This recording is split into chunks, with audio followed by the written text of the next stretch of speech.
So many controls. So many controls. Hey people, how you doing? My name is Tim Black. Welcome to the Tim Black at Night Show. Glad you could tune into it. We are here on a Friday. That means it's Freedom Friday. Before I get into that, let me go make sure that everybody can hear what's going on in the studio here. Let's go check out people on Facebook. Yo, Facebook people, what's going on? How you doing, Bill Baker? Bill Baker, what's up, man? How you feeling? It's been a minute, man. Welcome back, welcome. Hey, Rose, hey, Carrie. Hey, Rose, are you a moderator? Let me know if you're a moderator here on Facebook. Hey, Carrie, hey, Jim, hey, Ginger Liberty. Ginger, let me know if you're a moderator on Facebook. Terry Jackson, Margarita Silver Potts, I think you are as well, Margarita, but let me know. Guys, hit me up, DM me or email me, whatever way you want to contact me, okay? Jared, what's going on? What a week it has been, Jared, you right? Guys, let me know if you're hearing this. Okay.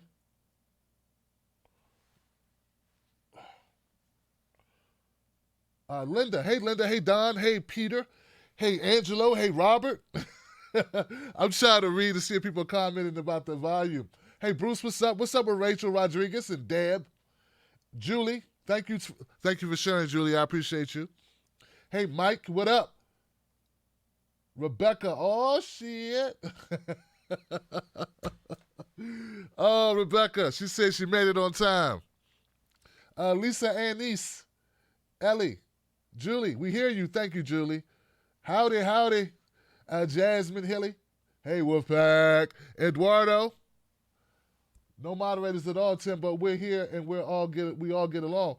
That's not the point. You got to have power. Somebody got to have an ugly stick when times get tough. Hey, Lena Dale. So I'm going to make some moderators, man. We got to do that. Don Myers. Sounds good. Thank you so much. What's up, Sheila? Lindsay Knight. Linda Suduth. Jared Hicks. Let me put the phone number up now for my Facebook people. 319-527-6212 is the phone number. See if I can. I don't know where we want to put it. I don't want it to be too intrusive because we do edit and use our live streams as videos. So 319-527-6212, the number you call up. Thank you so much, Facebook. If you could share this right now, let people know that this is an open conversation where they can call in, that their call will not be screened. I say their call will not be screened. They can call into the show, and they can talk about what's going on. Okay, so 319-527-6212. Let me now go to YouTube. Make sure YouTube people are in the mix. We got YouTube people. We got Dave from Stone Mountain is in the house. Thank you, Dave. What's up, Joe Famous and Candy Jack and Mickey?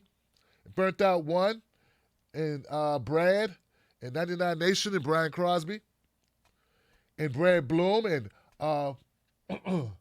Forrestine and Ben Tahoe and Grant McDaniel. I'm assuming you guys are hearing too. Papa Naya Shelley. I have loved ones in the military. Alexis Anderson. Barb for the kids and Uli's in the house in Maryland. We got a lot of great people here, man. Thank you so much, guys. Please, YouTube people, please share this on your social media.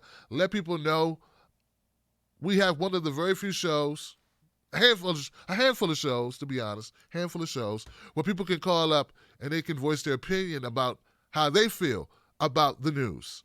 Not just be a recipient, but be a participant. I think that's important. We've been doing that for well over 5 years now. And we continue that tradition of the Tim Black Wolfpack where we have conversations, not just lectures. All right. So, now remember, guys, what we're doing tonight is a very important show, of course. In light of today's news or the news over the last couple of days, remember that our broadcasts don't just go out on Facebook and YouTube. They go out also on Periscope. Hey, Periscope people, how you doing? This broadcast is also a podcast, so it's going to be on iTunes. It's going to be on Stitcher Radio. It's going to be on Blog Talk Radio. So when you call up to the Tim Black Show, and when we voice our opinion on the Friday show, it goes 6 places.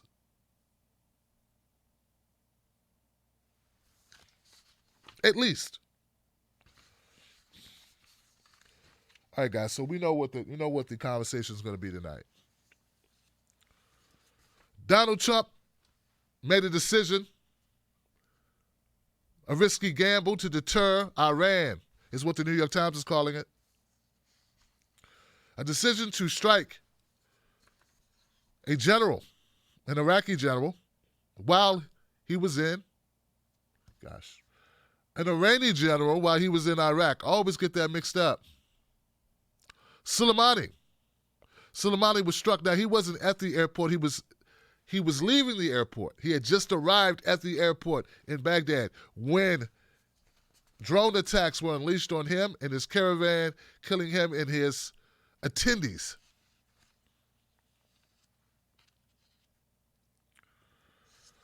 According to the New York Times, they say Donald Trump did it to deter Iran. A lot of people in America feel differently. Some people have said that they feel that Donald Trump did it for the same reasons he said that Barack Obama would do it. For the same reasons Bill Clinton did it. To distract us from other duties or other actions, impeachment, or to bolster his reelection.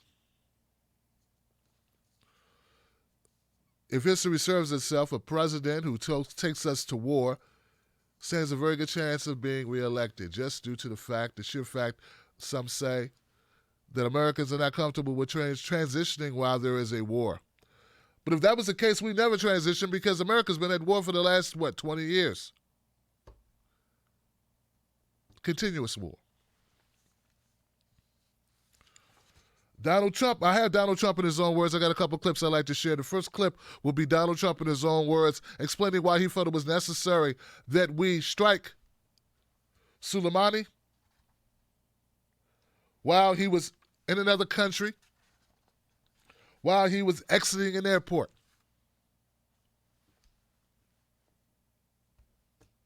Here goes that clip, guys.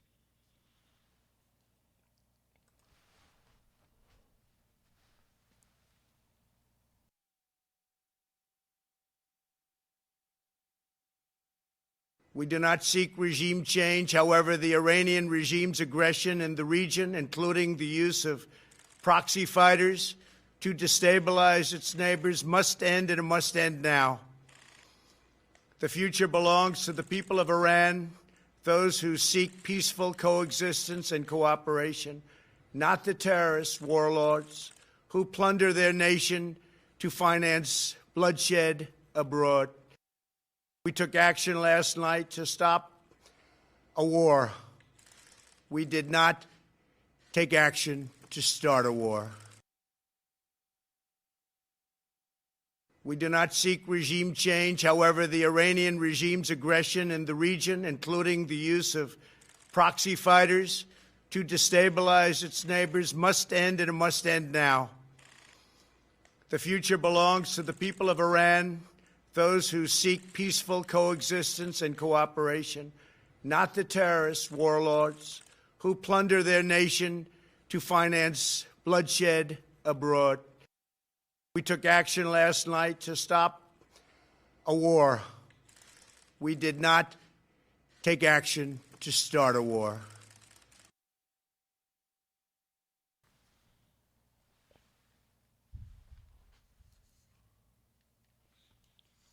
So what you hear there is the latest talking points by Donald Trump of the White House about why this was necessary. Donald Trump says it was not for regime change war purposes, but it was to thwart and to prevent war with Iran. So let me get this right. We pull out of the Iran peace agreement, the peace accord. We pull out of an agreement that was settled with Barack Obama to limit the nuclear proliferation in the region by Iran. We end those talks. We end a unilateral agreement on your behest. And now the way to prevent war is to strike a very popular general. Folks, contrary to what Donald Trump is saying here, and sure, call up guys with your opinions, but I'm getting that he's saying that he did someone a favor. Is this supposed to be a favor to whom? He's floating the idea that this is a favor to the Iranians. So let me get this right. Soleimani, who was very popular in Iran and in the Middle East, I was reading a tweet by Ben Norton. Ben Norton, very respected journalist. Ben Norton, associated with the Gray Zone. Max Blumenthal, who has been on the show. Shout out to Max Blumenthal. We need to get Ben next. Along with Aaron Mate. Max Blumenthal, Ben Norton says that according to his reports, Soleimani was very popular. We're talking above 80% approval rating. Donald Trump has what, a 44% approval rating? Soleimani had over 80% approval rating. So, but let me get this right. But assassinating him, innocent assassination, it wasn't done during wartime. We're not at war with Iran. So you shoot a man outside in another country. You drone attack someone outside of their own country, not in an engagement of war. There has been no act of Congress, no declaration by Congress to go into war, no formal declaration by the United States. You blow up his caravan, his convoy, killing not just him but those with him. He's very popular in Iran, and you say you did it to prevent war. All right, so I just broke in your house and it stole all your food out of your refrigerator, slayed your dog, killed your cat, cooked your parakeet, smacked up your kids, did unspeakable things to your wife, all because, well, I want to prevent you from, being a threat to me. That ought to learn you. I mean, is anybody really buying this logic? Anybody following the logic of President Donald Trump? Does it make any sense to you at all? No, the action that you're pursuing almost makes war guaranteed. Now, I'm not going to suggest that I am as prolific a venturer into the Middle Eastern conflict. I'm not going to suggest that that is my forte. In fact, I push back on those people who feel like the only focus that they really have in political commentary is war. And I often wish that they would at least apply a quarter of the measure that they do to war to our domestic policy. But be it as it may, I can read. I can tell BS. I'm from the streets. I've lived a life in war zones. I've lived in areas where more people die every year than we've lost in Iraq. Lately. Somehow it doesn't hit the radar, but the point being, we know shit from Shinola, don't we? We know the difference between rainwater and human water, right? The yellow stuff. So what are we? Okay, so let's look at some of the responses I got a clip of the responses made by politicians, Bernie Sanders, Joe Biden, Pete Buttigieg, to Donald Trump, to the United States attack on assassination on Soleimani. Let's go to that one. We do not seek regime change. However, the Iranian regime's aggression in the region, including the use of proxy fighters to destabilize its neighbors, must end, and it must end now. The future belongs to the people of Iran, those who seek peaceful coexistence and cooperation, not the terrorist warlords who plunder their nation to finance bloodshed abroad. Well, some of the 2020 Democratic candidates are weighing in on the killing of one of Iran's most powerful military leaders, Qasem Soleimani. And as we've been reporting, he was killed in a U.S. drone strike Thursday night in Baghdad. It's a move that could renew the foreign policy debate in the 2020 race. Here's how former Vice President Joe Biden and former Mayor Pete Buttigieg responded to the situation earlier. This morning, we could be on the brink of a new kind of major conflict in the Middle East. And we'll likely see Iran ramping up its nuclear enrichment in the coming days, putting an extremely dangerous problem that our administration had solved and put on the back burner back on the table. I hope the administration, I pray the administration has thought through the second and third order consequences of what they have chosen. American lives and global stability are at risk. It's also the case that if we have learned nothing else from the Middle East in the last 20 years, it's that taking out a bad guy is not a good idea unless you are ready for what comes next. But one thing I am certain of right now is this. This must not be the beginning of another endless war. For more on this, I want to bring in our CBSN political reporter, Caitlin Huey Burns. So, Caitlin, Senator Sanders condemned President Trump's, he actually called it assassination, pretty sort of the strongest words we've seen from any 2020 candidate. And he didn't waste time to say that he voted against the Iraq war, something that Joe Biden did not vote for. How do you think this is going to play into the 2020? Well, foreign policy has largely been on the back burner in this race. Instead, voters have been mostly concerned about who can take on Donald Trump, as well as on issues of healthcare and the economy. Now, this certainly elevates foreign policy as a top issue, at least on the campaign trail for the short term, as these candidates are responding to it and as voters start to weigh in. And I think with Bernie Sanders and Joe Biden, you see a very clear contrast, a kind of line drawn in the sand between these two candidates. We had seen Bernie Sanders in recent days, and especially in an interview in the Washington Post just yesterday before news of these attacks came out, going after Joe Biden and his vote for the Iraq war. This has been something that Bernie Sanders has been talking a lot about. And if you look at Bernie Sanders' campaign as one that wants to change foreign policy, change the U.S. intervention abroad, something that Donald Trump campaigned on not too long ago, bringing troops back, that is one way to go. Joe Biden, on the other hand, has been campaigning as someone who can do kind of cleanup duty, so to speak, who can kind of go in on day one, take command, and reverse or clean up, in his words, a lot of what the Trump administration has done. So you heard from Joe Biden and other candidates talk about this killing as justified in some way, saying that this is a person who was a terrorist, who had blood on his hands, but they are very critical of the way in which Donald Trump is going about this. Joe Biden, too, because of his service in the Obama administration, has been arguing that he has that foreign policy experience. He also was the chairman of the Foreign Relations Committee when he was in the Senate. Bernie Sanders taking a different approach. It's interesting to see just in the last hour, though, we've seen Elizabeth Warren really ramp up her rhetoric, also calling this an assassination, which is echoing Bernie's words. You know, Senator Amy Klobuchar has attacked Pete Buttigieg for his lack of experience in this field, even though he has served in the military. How do you think that's going to play out? Will that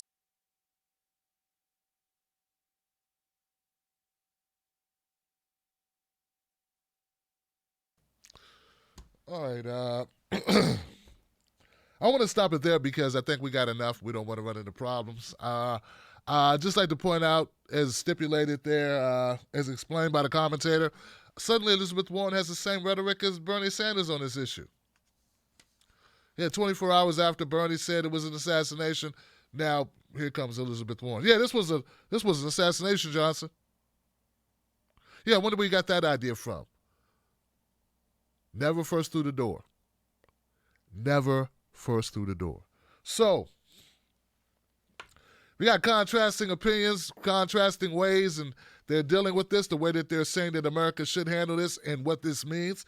Joe Biden basically saying it's all good. Basically, this was a bad guy. First things first, we had to do what we had to do.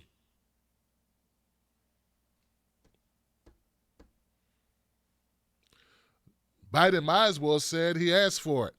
Soleimani asked for it. He got what he deserved. And I'm the guy that can lead us through doing this thing that we already did. And so basically, Joe Biden is saying more of the same. More of the drone attacks, more war. Some people say that Donald Trump, and actually, my opinion is sort of slightly modified on Donald Trump on this issue. I don't think this helps Donald Trump. It may have helped other presidents, but the fact that I don't think many people have much reliance on Donald Trump when it comes to foreign affairs. I mean, is he really like seen as someone who makes good rational decisions? Like, are we really? Is America feeling comfortable that Donald Trump will see us through this? I think it's laughable that Pete Buttigieg even gets to be in a conversation. I mean, is there anyone, forget Donald Trump for a second, is there anyone who feels comfortable with Pete Buttigieg talking about foreign policy? I mean, he said nothing. That's the last thing you need, is a guy who has no plan at all, who's going to go left or right depending on what time it is or what people say, depending on what the temperature is in the room. There is nothing in Pete Buttigieg's statement that made any sense. I don't even know how he feels, which has always been my criticism of the mechanical man. Disingenuous, no clear anything.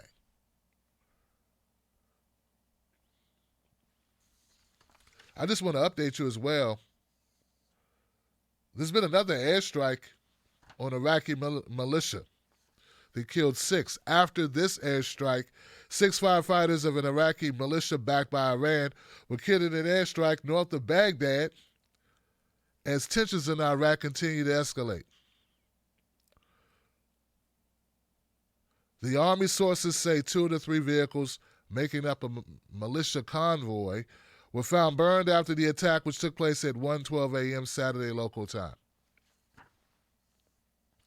This strike comes a day after the U.S. airstrike killed Qasem Soleimani, Iran's top general.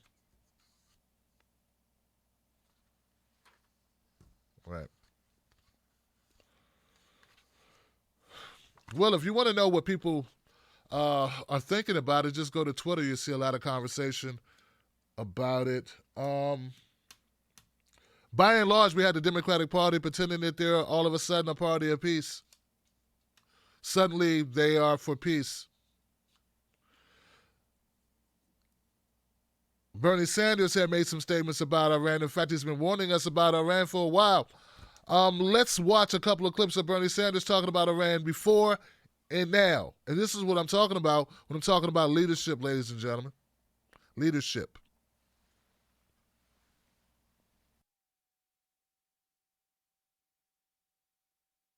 This week to call off that strike, the right. President Trump's decision this week to call off that strike, the right one. See, it's like somebody setting a fire to a basket full of paper and then putting it out. He helped create the crisis, and then he stopped the attacks. The idea that we're looking at a president of the United States who, number one, thinks that a war with Iran is something that might be good for this country. He was just doing a limited strike. Oh, just a limited strike. Oh, well, I'm sorry. I just didn't know that it's okay to simply attack another country with bombs, just a limited strike. That's an act of warfare. So 2 points. That will set off a conflagration all over the Middle East. If you think the war, as I do, the war in Iraq, Margaret, was a disaster, I believe from the bottom of my heart that a war with Iran would be even worse, more loss of life, never-ending war in that region, massive instability. We're talking about, we have been in Afghanistan now for 18 years. This thing will never end. So I will do everything I can to stop a war with Iran.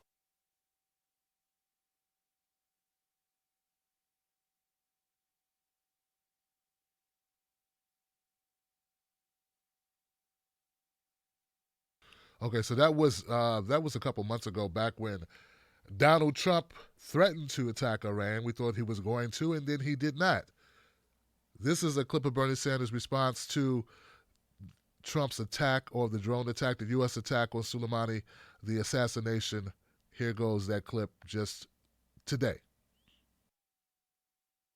Yesterday, President Trump ordered the assassination of a top Iranian general, Qasem Soleimani, in Iraq, along with the leader of an Iraqi militia.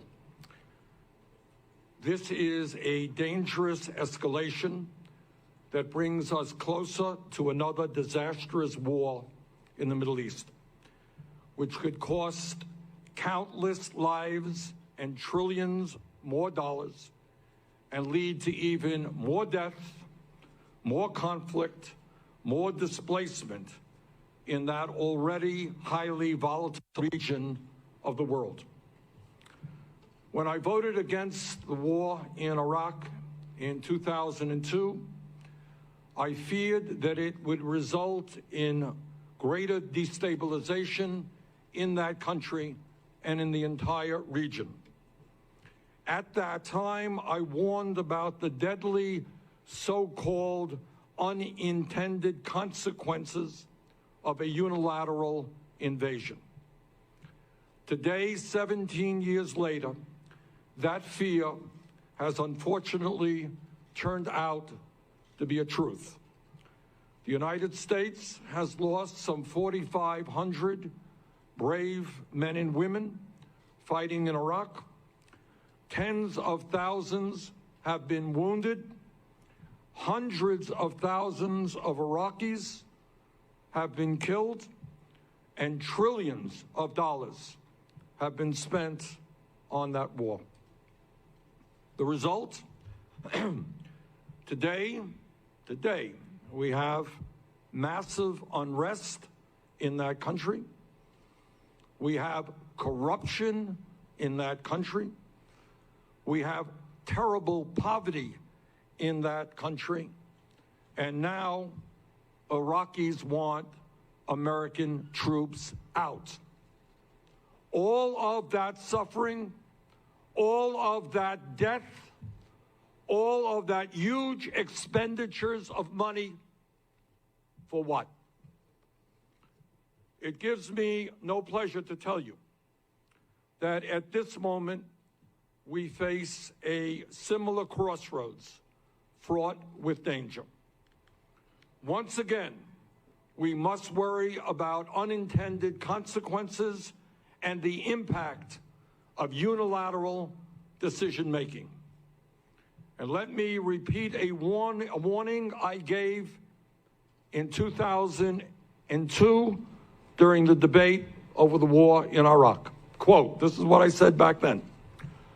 War must be the last recourse in our international relations.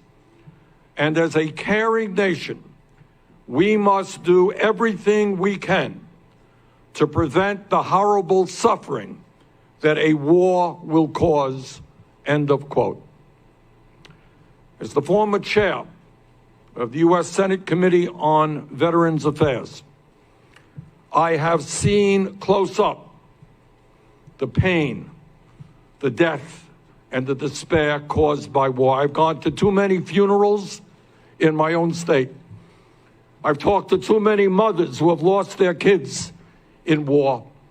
I have talked to too many soldiers, men and women, who have come home with PTSD, who have come home without arms and without legs.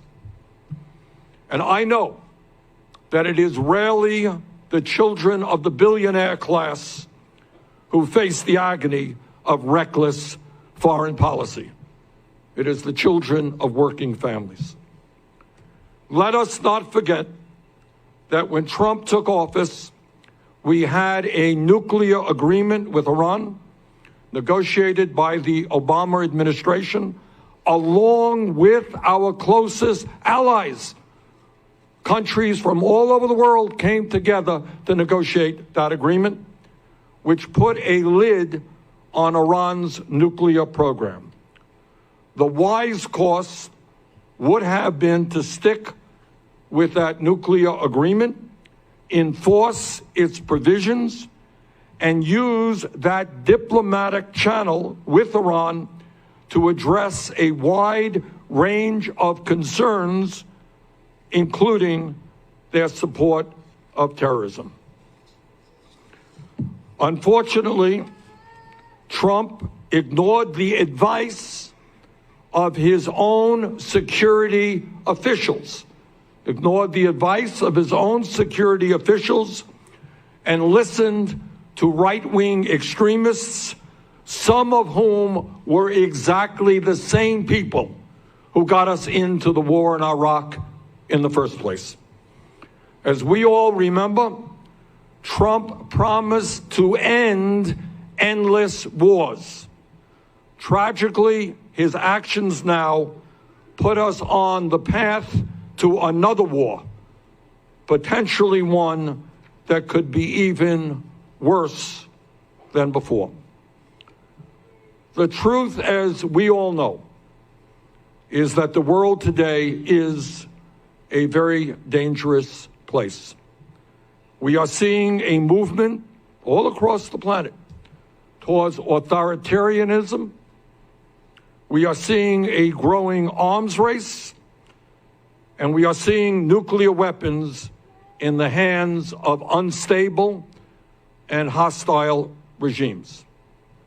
I believe that in the midst of all of that, the role of the United States, difficult though it may be, must be to work with the international community to end conflicts, to end the threat of war, not to promote war as President Trump is doing. This is how the true power of the United States is shown. And that is how I will use American power as president.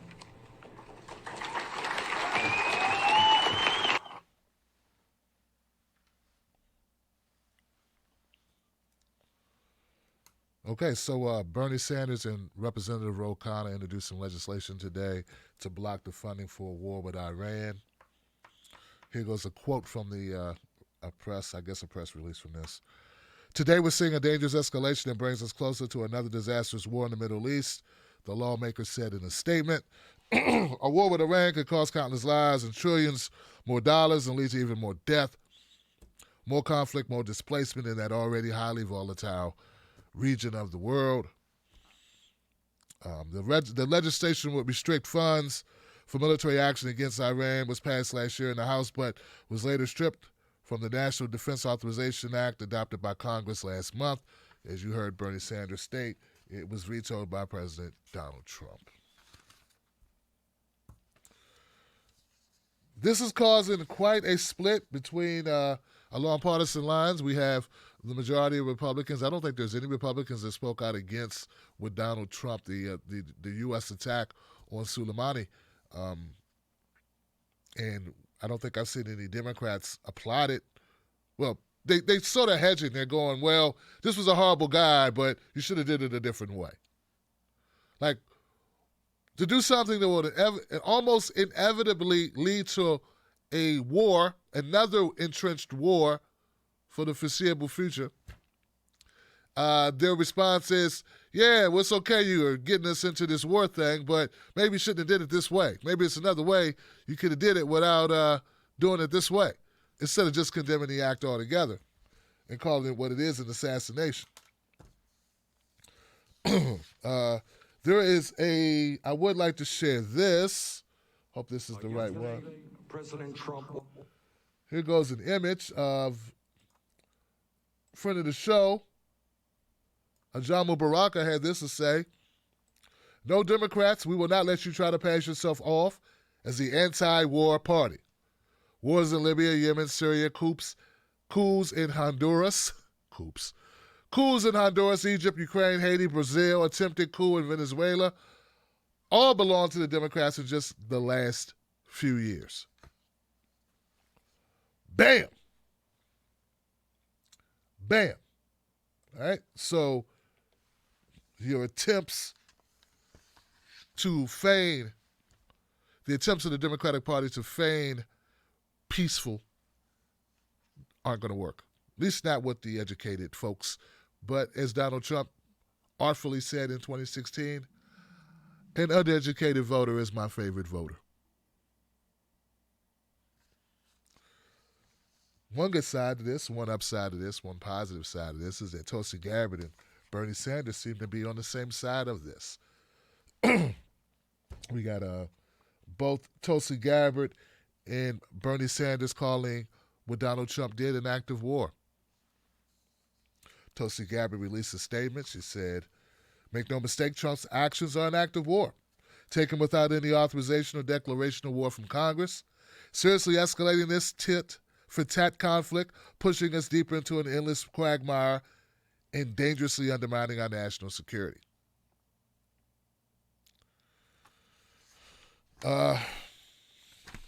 So two voices of reason on this issue, Bernie Sanders and Tulsi Gabbard. What else do I have on this topic? Oh, I have Michael Bloomberg being an idiot.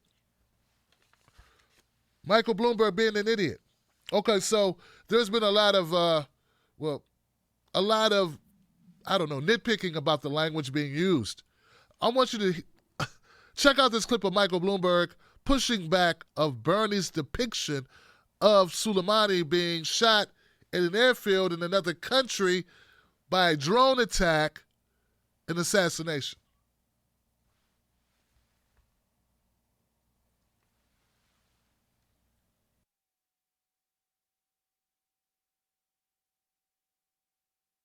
This morning, Senator Sanders classified the killing of Soleimani as an assassination. This morning, Senator Sanders classified the killing of Soleimani as an assassination. Is that a terminology that you would agree with? I don't know in the context that he said it, who he was talking about, but I think it's probably inappropriate. If he was talking about killing the general, was that what he was talking about?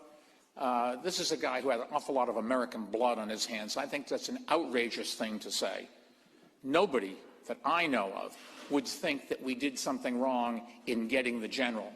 The question is, what did we do afterwards?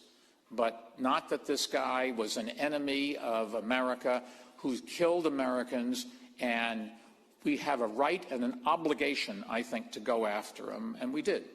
What is the proper way to speak about his death? What is the proper verbiage? Yes.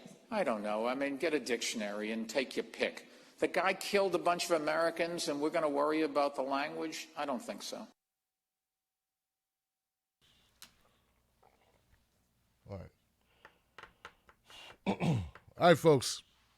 I want you to look really closely at, or listen very closely to what Bloomberg just said there, because this man wants to be your president, and I think it's important for you to know that he is ignorant. Not even ignorant. That's probably not the word. I think it's important for you to notice that he has no cohesion. He has no comprehension. Okay. The initial comment that he made was that Bernie Sanders was wrong to call the killing of Soleimani an assassination. And then when the lady asked him, what would you call it? He said, who cares what we call it? Get a dictionary, doesn't matter.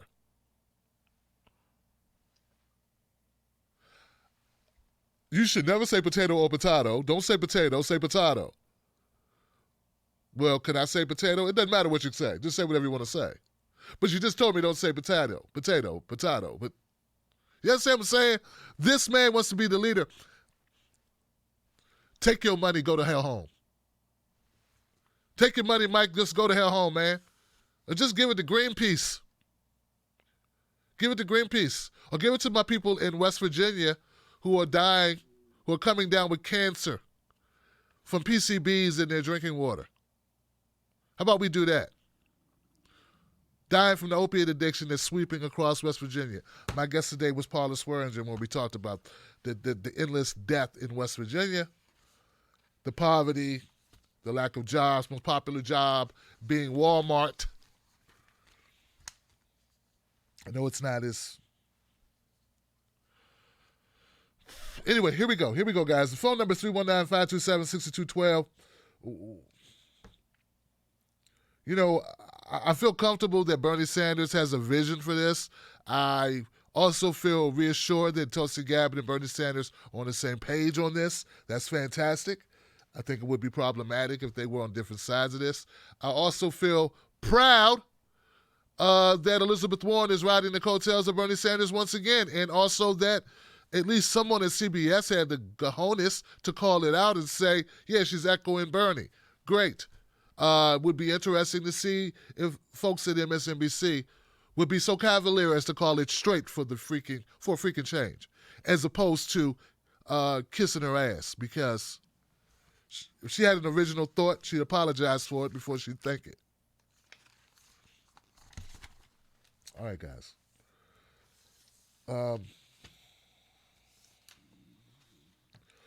We're going to go to phone calls in a second. First, I want to go and see. I want to read you the first couple of super chats that we have up. We'll do the first run of super chats, and then we'll come back and do another run.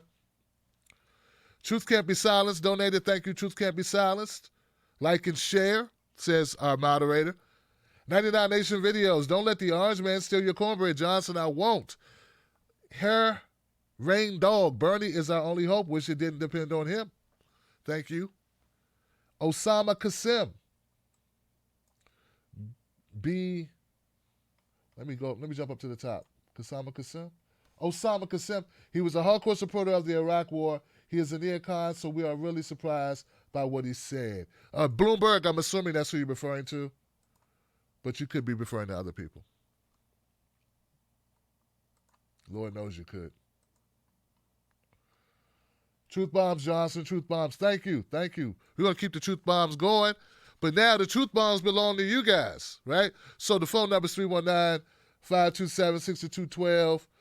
Also, don't forget to join us, the VIP text list, the Wolfpack VIP text list. Text me, cornbread, one word, cornbread, all right? Cornbread. Text cornbread to the code 21,000 and become a member of the Tim Black Wolfpack VIP list.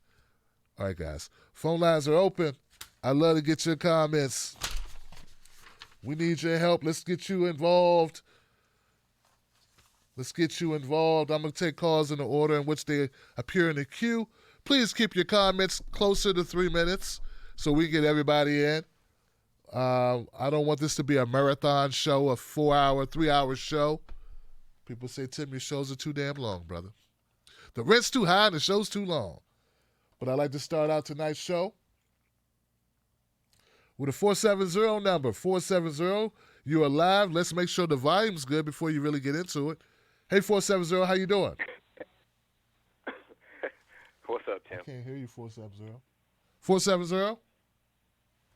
Yep. Can you hear me? I hear you now, Dave. How you doing, brother?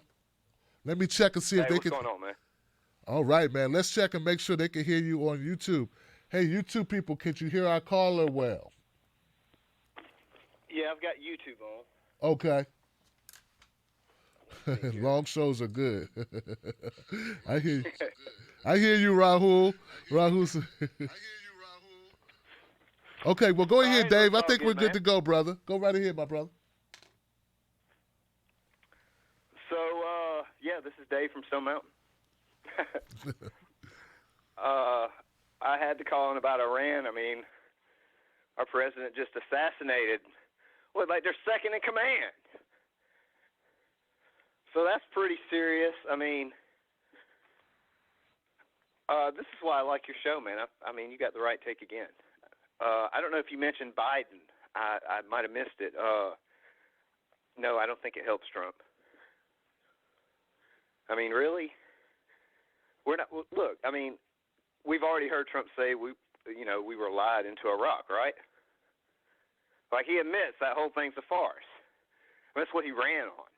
And of course, we all know that's true. Like, no WMDs. No, they weren't involved. I mean, Iraq wasn't involved in 9/11. So that was just a complete lie. So we're not even supposed to be in Iraq in the first place. Like, we don't even have, we didn't ask for permission to put an embassy there, you know? But let me keep it short, man. You know, you're right again, Tim. I think it hurts Trump. I think it hurts Joe Biden because he voted for the Iraq War. I mean, this is not one. I get being strong, but it kind of feels a little irresponsible. And I mean, he just made a bunch of enemies. Like, we look like the bad guy, and it's kind of a coward's attack with a drone. And of course, that's what they're going to paint it as, is the coward's attack.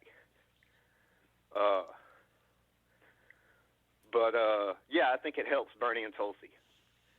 I think Tulsi's voted for one of the defense bills, so that's going to haunt her a little bit, but she has been chanting anti-war as loud as anybody, for sure. So I think it helps Bernie and Tulsi. And look, man, you're supposed to use the military and self-defense, the aggressor is going to look like the bully, and you're going to end up making lots of enemies. The preemptive attack is not the way. And we already look like the bad. We've got bases all over the world. So the United States has put itself in a position where it does not look like the good guy. And I got to say, Trump just broke a pretty major promise of his campaign, is to not put us in wars. And it seems like we're at risk of being in one. So it'll be interesting to see how this plays out. But you got to remember, Iran has allies like China and Russia. So that's what's up, man. Peace, y'all. You got it, Dave. Thank you so much, brother. I appreciate the phone call. I just want to add something that I was thinking about earlier, guys. Make sure the volume's good. I hope it's good. If your rationale, right? Let me cut off this text for a minute. If your rationale was that, well, this Soleimani has blood on his hands, so we're justified in going in and sending drones in another country while he's in another country, when we are not engaged in war. There's been no war launched between America and Iran. And you say, well, it's okay because he had blood on his hands. Brother, sisters, all you people on the right, you conservative warmongering scumbags who feel that war is the only way, war. And to my Democratic friends who make excuses, who are saying, well, he was a bad guy, he had blood on his hands, but we should have did it a different way. Just imagine if Iraq decided that they would go after all of the Americans in power who had blood on their hands for the illegal war in Iraq, the lie of a war, the lie that got us into a war. So we have an illegal war in Iraq, 1 million dead Iraqis. Would they be justified in droning, I don't know, Cheney, Bush? Would you be okay with that if they did it when, I don't know, Bush goes to Switzerland?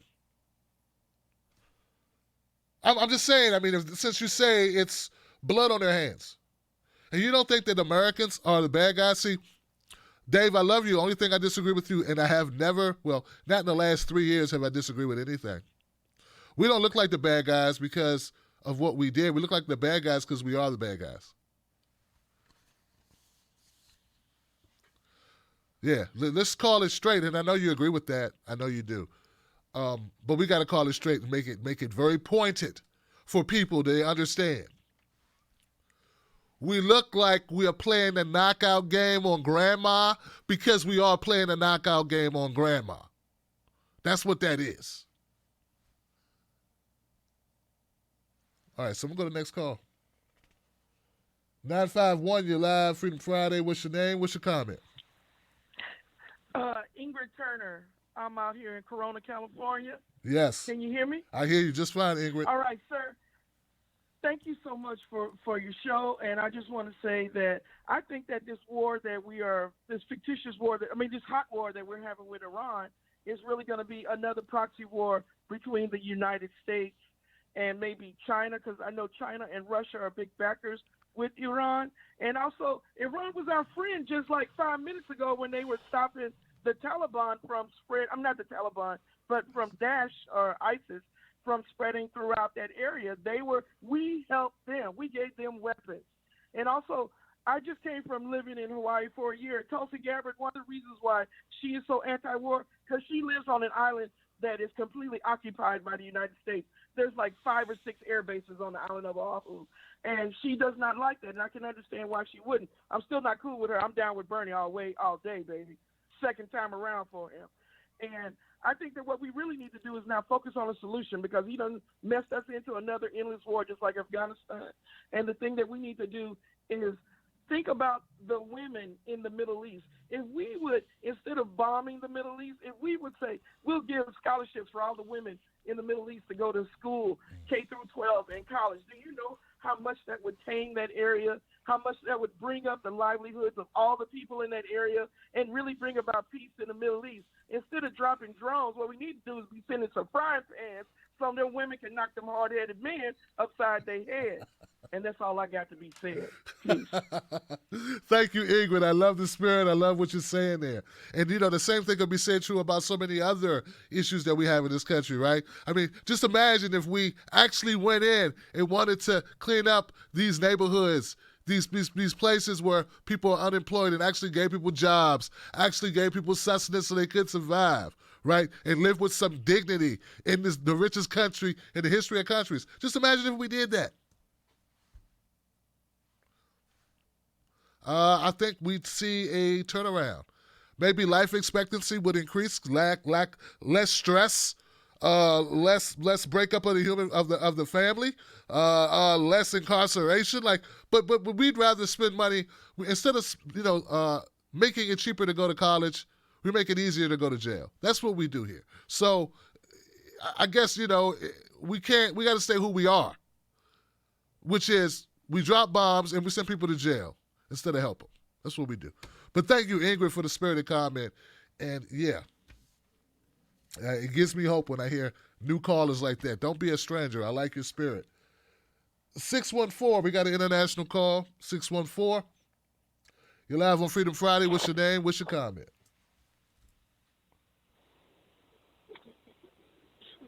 Hey. Hello. Tim Black. Hey, talk to me, How are you, brother. man? Hey, man, how you doing, brother? Yeah, Alvin from Australia.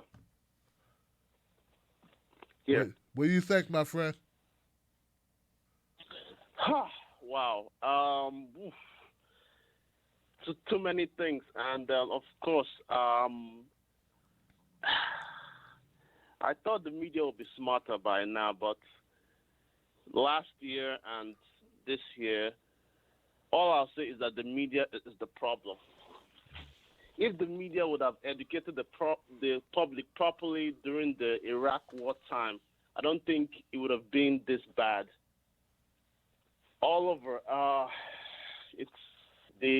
anytime that someone's trying to tell the truth, I guess their interest, they will smear the person. They have smeared Bernie for years, smeared Tulsi, all people on the left that are telling the truth, they're going to smear them. But the people on the left that actually align with their interests, like, the corporate Democrats, as they call themselves, or the moderate, whatever they call themselves, they are going to be the reasonable ones. So, honestly, I don't see any way out of this. U.S. is going to go to war. It's very, very obvious at this point. Iran is not going to take this line down because they're going to pull all they can to hit America, not just the continent America. America has over 1 million people outside the shores of America. They could do a lot of things, kidnappings, hit their embassies all around the world. Who knows? I don't think people that are supposed to be the smart people in its administration thought this through, because I don't know what they were thinking, but this whole thing is just horrible. And honestly, again, I'm also going to blame the media, because the media is the problem. They keep on making people elect this right-wing crazy people, unfortunately, all around the world. Trump is the only one that you guys are seeing over there. They just elected one in Britain, Boris Johnson. And unfortunately, we also have one here that I know most people in America is not hearing too much about him, but I think the last few days when you guys heard about the fires all over in Australia, guess what? He was on a vacation in Hawaii when this thing started. The media knew this, but they painted him as one good guy and smeared the left-wing candidate so much that he won in a landslide. Now, here we go again. Anyway, I just pray that this thing turns out differently. Anyway, that's my comment, Johnson. Thank you, Johnson. I appreciate it, my friend. I appreciate it. Good to hear from you. I agree, brother. I agree. This puts us in a situation, they're already telling everyone to evacuate the embassies. I know at least the embassy in Iraq to evacuate that one, the U.S. Embassy in Iraq. If you are American living abroad, you have to be very worried right now. I tell you. 978. 978, you're live on Freedom Friday. What's your name? What is your comment?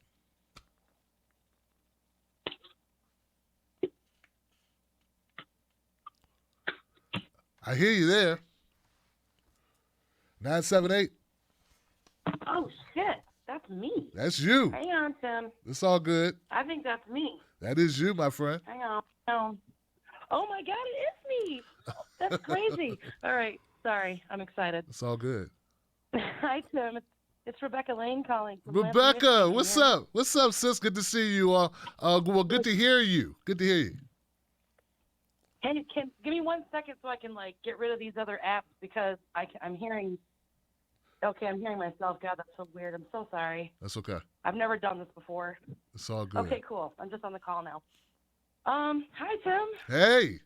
I didn't have a lot to say, honestly, because all I do is chit chat anyways. But I am super pissed about this whole thing with Iran. I mean, is it just me or is this shit a terrorist attack? I feel like if you just go to some country and then you kill a guy from another country having a proxy war, and then what I want to know is there a single news organization besides you that's going to call it out and be honest about it or have any real problem with it? Or are they just going to toe the line like they did when they talked about freedom fries in, 2001, 2002? Because I wasn't woke back then. I fell for that shit. I didn't know any better. But, thanks to people like you and Bernie and other, independent media, right. I've been probably a lot more woke since 2015. But I honestly, God, I'm scared. I think that's really, really, really scary that he did that. And no one's going to rein him in. Nobody's going to do anything. I mean, nothing's going to happen. The Democrats are just going to be a bunch of giant pussies about it. They're not going to stand up. They approved, an extra $120 billion of war budget for him? I mean, isn't that basically just giving him a free pass? I mean, they gave him permission to do this. And then they want to pussyfoot around and do some impeachment bullshit on, things that barely matter, that most people don't care about, that kind of almost don't even seem like crimes considering all the stuff that are actual crimes. So I'll keep it short. I just wanted to say hi, and I love your show. Thank you so much for everything. And I usually watch it on the Facebook, but on YouTube, I'm Becky Bosax. And Tom Brady's going to kill it tomorrow night. That's about it. Thank you, Rebecca, for the phone call. I agree with you. You get a guy extra money for the military, more money than he even asked for, guys, as Rebecca just stated. And then you go, oh, well, we don't trust him. We want to increase the guy, but here goes all the money we could possibly give you, plus some. Because we don't trust your judgment, but here goes a whole bunch of money that you didn't even ask for. Go do what you want to do. So it's all BS, man. That's why I put up that tweet from Majama Baraka. They want to feign. Oh no, you're about to get in a fight with somebody, but you really don't want to fight them. And you're kind of scared, but you want to make people look like you want it to look like you're gonna fight them. So you're like, hey, hey, I'm gonna get you. I'm about to grab him. That's right, stop me from grabbing him. I'm about to, oh man, you're lucky they're grabbing me. They're stopping me from getting at you because I would. That's the Democratic Party. That's what they are right now. That's what they've been. And you know what? The bad thing about it is that it's effective. Oh, it's effective with so many people. They actually buy into it. They think the Democratic Party is the party of peace. And there are other independent media that got this right. We're not the only ones that called out the Russia thing. We're not the only ones that called out Ukraine for what it was. We're not the only ones that see through this charade that the Democratic Party is the party of peace. How you going to be the party of peace when you vote for war? It's crazy. But anyway, thank you, Rebecca. Good to hear from you. And, I'm going to go to the next call, 559. 559, you're live, Freedom Friday. What's your name? What's your comment? Hey, Brother Tim, Brother Eric, and boy, here we go again. Those of us who were at least aware at the time, this is very familiar. We've seen this story before.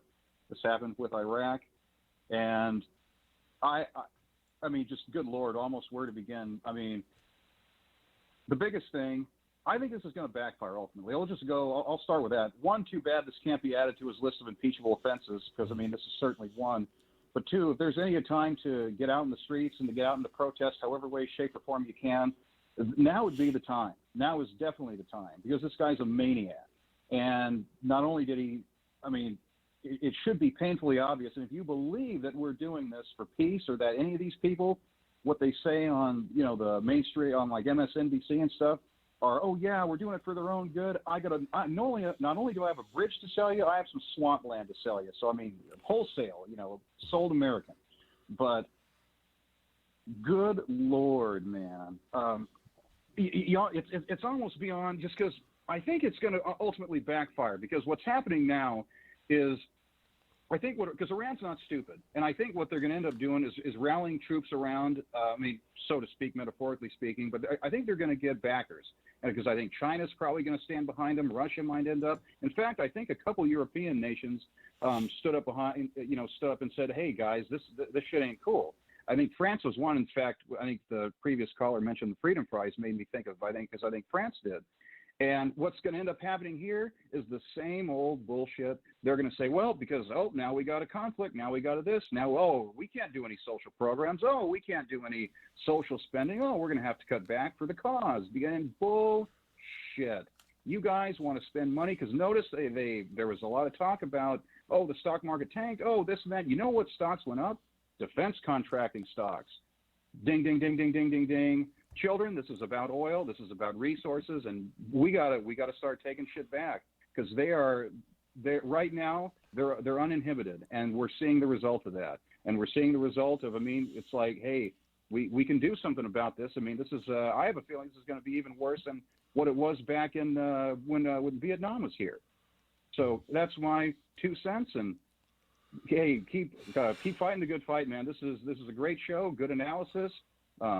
Good listeners, and hey, just keep it up, man. Well, thank you for being a part of it, Eric. I appreciate you, man. Good people, man. And look, this show, Freedom Friday, is as good as all the callers, man. It's definitely a combination effort. I agree with you 100% on this. I think that it's horrible. Only thing I want people to also think about is, they love to say, oh, man, if we want to spend money on war, we spend money on the poor. No, they wouldn't. No, they wouldn't. They say that. We would like to think that they would. They don't. We got to make them do anything that we want them to do. We got to fight them tooth and nail to get anything we want for us, the people. Okay, so yeah, left to their own devices, they're not going to spend it on us. But that doesn't mean we want war, though. I don't want war. I just don't think that they would, automatically we're just going to have more government programs. Where were the government programs before this? But you're right, it'll be their talking point. To Eric's point, it will be their talking point. Yep. Horrible. Where are we at? I got a 1111 number in the queue. 1111. You're live, Freedom Friday. What's your name? What's your comment? Hello. Hey, how you doing? Adam from California, Costa Mesa. Hey, Adam. Talk to me. Hi. Thanks for taking my call. Happy New Year. Happy 2020. There's a lot going on. I don't think this is going to be good for Donald Trump. I think it's an enormous blunder. I don't know what the tactics are. It just it seems like it's going to be all technology or nuclear. Where's the preparation for this? Iran has limited options too, so they're just going to probably be diplomatic and patient as always. I wanted to say something that was extremely important today. There was an interview with Mike Pompeo on this guy John Berman's show, I think CNN. I saw a clip of it on, I can't remember where I saw the clip. But what Pompeo said was extremely important, and it harkens back to the beginnings of the Russiagate, and it really gets to one of the things I wanted to talk about most, which is I wanted to say something about the great journalists who have been doing things the last couple of years, and most importantly is someone named Robert Perry from Consortium News, who unfortunately died in 2018 very quickly, very suddenly, but he was the most he was my most trusted source. And I think he was probably a source for a lot of people. And if people go back through the Russiagate stuff, and they can go back to Iran-Contra too, because that's where his beginnings are, I think. And he's done amazing journalism, and he has perspectives that no one else had. I always waited for what he had to say. It was the most important thing. He always followed up and was thorough.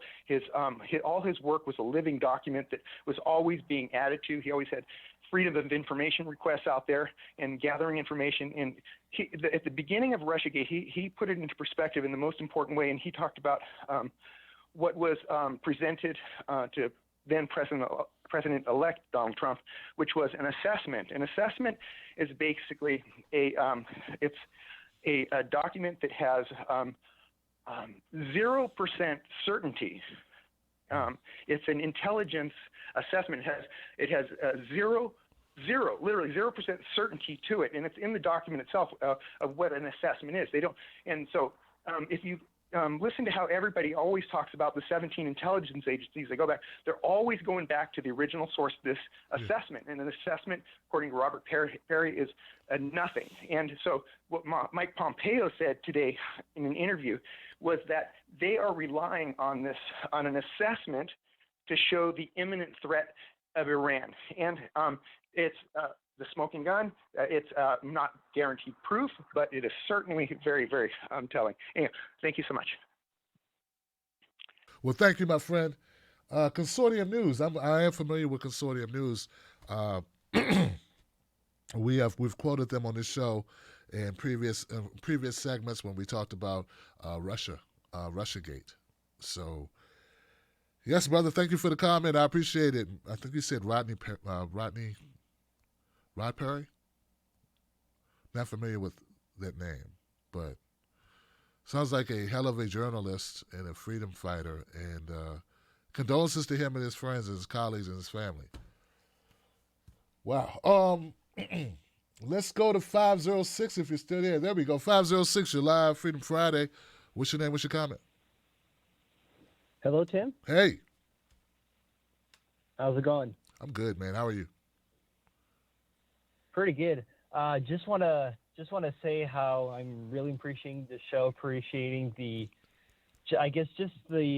attention brought to this subject. Big fan of yours. I actually got hooked into your channel since the Politicon with Kyle Kulinski a while back, so I got to know you from then. And yeah, you have a really interesting channel, and I appreciate the work you're doing over here. Thank you, brother. So what I wanted to shed light on is, because I'm from Canada, so I'm not necessarily in the United States, and I'm pretty young too, but the thing I've been realizing is how history tends to repeat itself in the United States, how the American empire always tends to find a way to manufacture some sort of consent to, make the population believe in their bullshit. And that's a big problem that's been happening since, we could say, even before Vietnam and all of that. But what's really questioning me is, in terms of warfare, there's always an enemy, versus another enemy in that sense. So it's one nation versus another. But in this case, in American imperialism in the last couple decades, America has no clear enemy. It's the only reason why America is constantly in perpetual war is for natural resources and geopolitical power, and that's hugely problematic. And that's just a skewed version of warfare. And when you have the Democratic establishment, some of them, except from Bernie, who's been staunchly opposed to imperialism for all his career, when they, try to justify what's going on and say, oh, well, he's different people, like, for example, in Venezuela, how the coup against Maduro was justified because he's an evil guy. They're just trying to contort the situation and to try to justify America's motives in persecuting other countries for no reason. So that's just a huge clusterfuck that I've been seeing in my short life, and just troubling how in America, I guess the average citizen's wages haven't increased in the last 40 years. Like, that's insane. And in Canada, we have some form of Medicare. We have it's free at the point of service for healthcare in general, but in the United States, they're so lacking behind that. But until we have a political system in the United States that functions for the people, a real democracy, we're just going to see this stagnation and this bullshit from the establishment, both on the right and the left. So I just wanted to say that. Yeah. Just want to give my quick opinion. Thank you very much, Tim, for the opportunity here. Really appreciate again what you're doing here. Absolutely, man. Thank you for calling up, and good meeting you at Politicon. I'm glad I'm glad I was there. Glad we had a chance to hope you took a selfie or we met or something. One of the things that America's really good at, and they've been good at this for so long, is effectively demonizing people. From a marginalized group, I can tell you they do a really good job, man. Oh, they do a beautiful job of demonizing people, man. They do it to the blacks. Oh, man. Excellent job of demonizing us, man, to the point where we weren't even considered human. I tell you all the time, as uncomfortable as it may sound, I'm the first black man. I'm the first man in my family to have the same rights of a white man, and we've been in the United States now for 10 generations. I am the first person, the first in my family to have all the rights that white guys have always had. So, yeah, they're really good at demonizing, and they made it also acceptable to large amounts of citizens in the United States that it was okay that I didn't have those rights. It was okay that my parents sat on the back of the bus. It was okay that they couldn't get a home loan. It was okay that they didn't have those rights, that they could move freely about. It was okay that all the blacks were stuck in the South, left the South because they were being lynched. I mean, it was okay because we weren't really people. And then, and they're doing it now. They do it with immigrants. Doing it with immigrants. Our friends at the southern border, they're doing the same thing. And then people, they don't see it. It's like, because America's really good at demonizing people. And then they demonize folks in the Middle East. They made it okay to attack people that had nothing to do with an attack on American soil. People know that most people still don't even know that Iraq had nothing to do with 9/11. And it continues because we're really good at it. And I tell you, we wouldn't be able to do it. America would not be able to do that, to spread these falsehoods, these false narratives, these boogeymen that we create, this country creates, I should say, without the complicity of our press and our media. But people like living indoors and having fancy cars and shiny objects and career upward mobility. So they do whatever. They say, what am I? Who am I to go against the grain? You saw they did the JFK and MLK and RFK and Malcolm X and Fred Hampton, and the list goes on. All right. But yeah, you're definitely onto something, young man. Even though you're young in years, you're wise in thought. So thank you for the phone call. Trying to get caught up on this side. 352. You're live, Freedom Friday. Hey, how you doing? Hey, Tim Black. It's Mitchell from Florida again. Hey, Mitchell. I wanted to talk about two people in particular tonight. I wanted to first talk about Biden.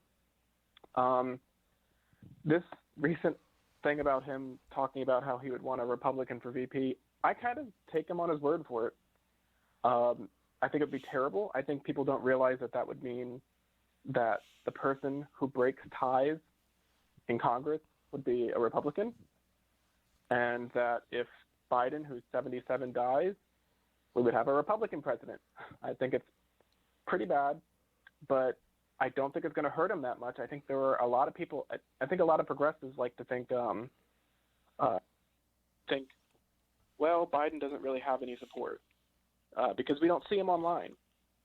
And I don't think that's true. I think there are a ton of people out there, especially older people, that vote consistently, that like Biden, and they will get out for Biden, and they want that bipartisanship. They think things were bipartisan under Obama. We just got to go back to Obama's time.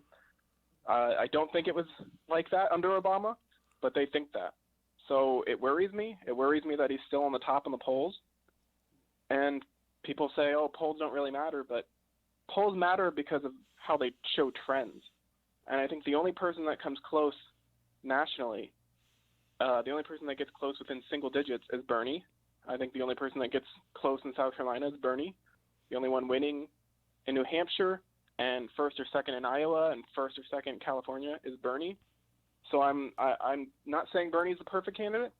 I'm not saying I don't like things about Yang and Tulsi and Warren.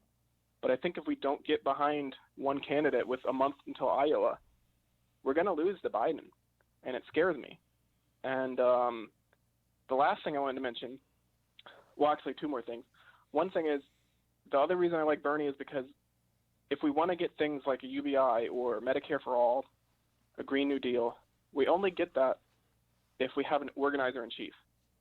And I think certain candidates are not prepared to call out or primary Democrats, and they're not prepared to organize strikes and protests. But my last thing I wanted to mention was I'm a little disappointed in Yang. Recently, it's been coming of note more often that he says he's for the spirit of Medicare for All, but his bill doesn't really show that.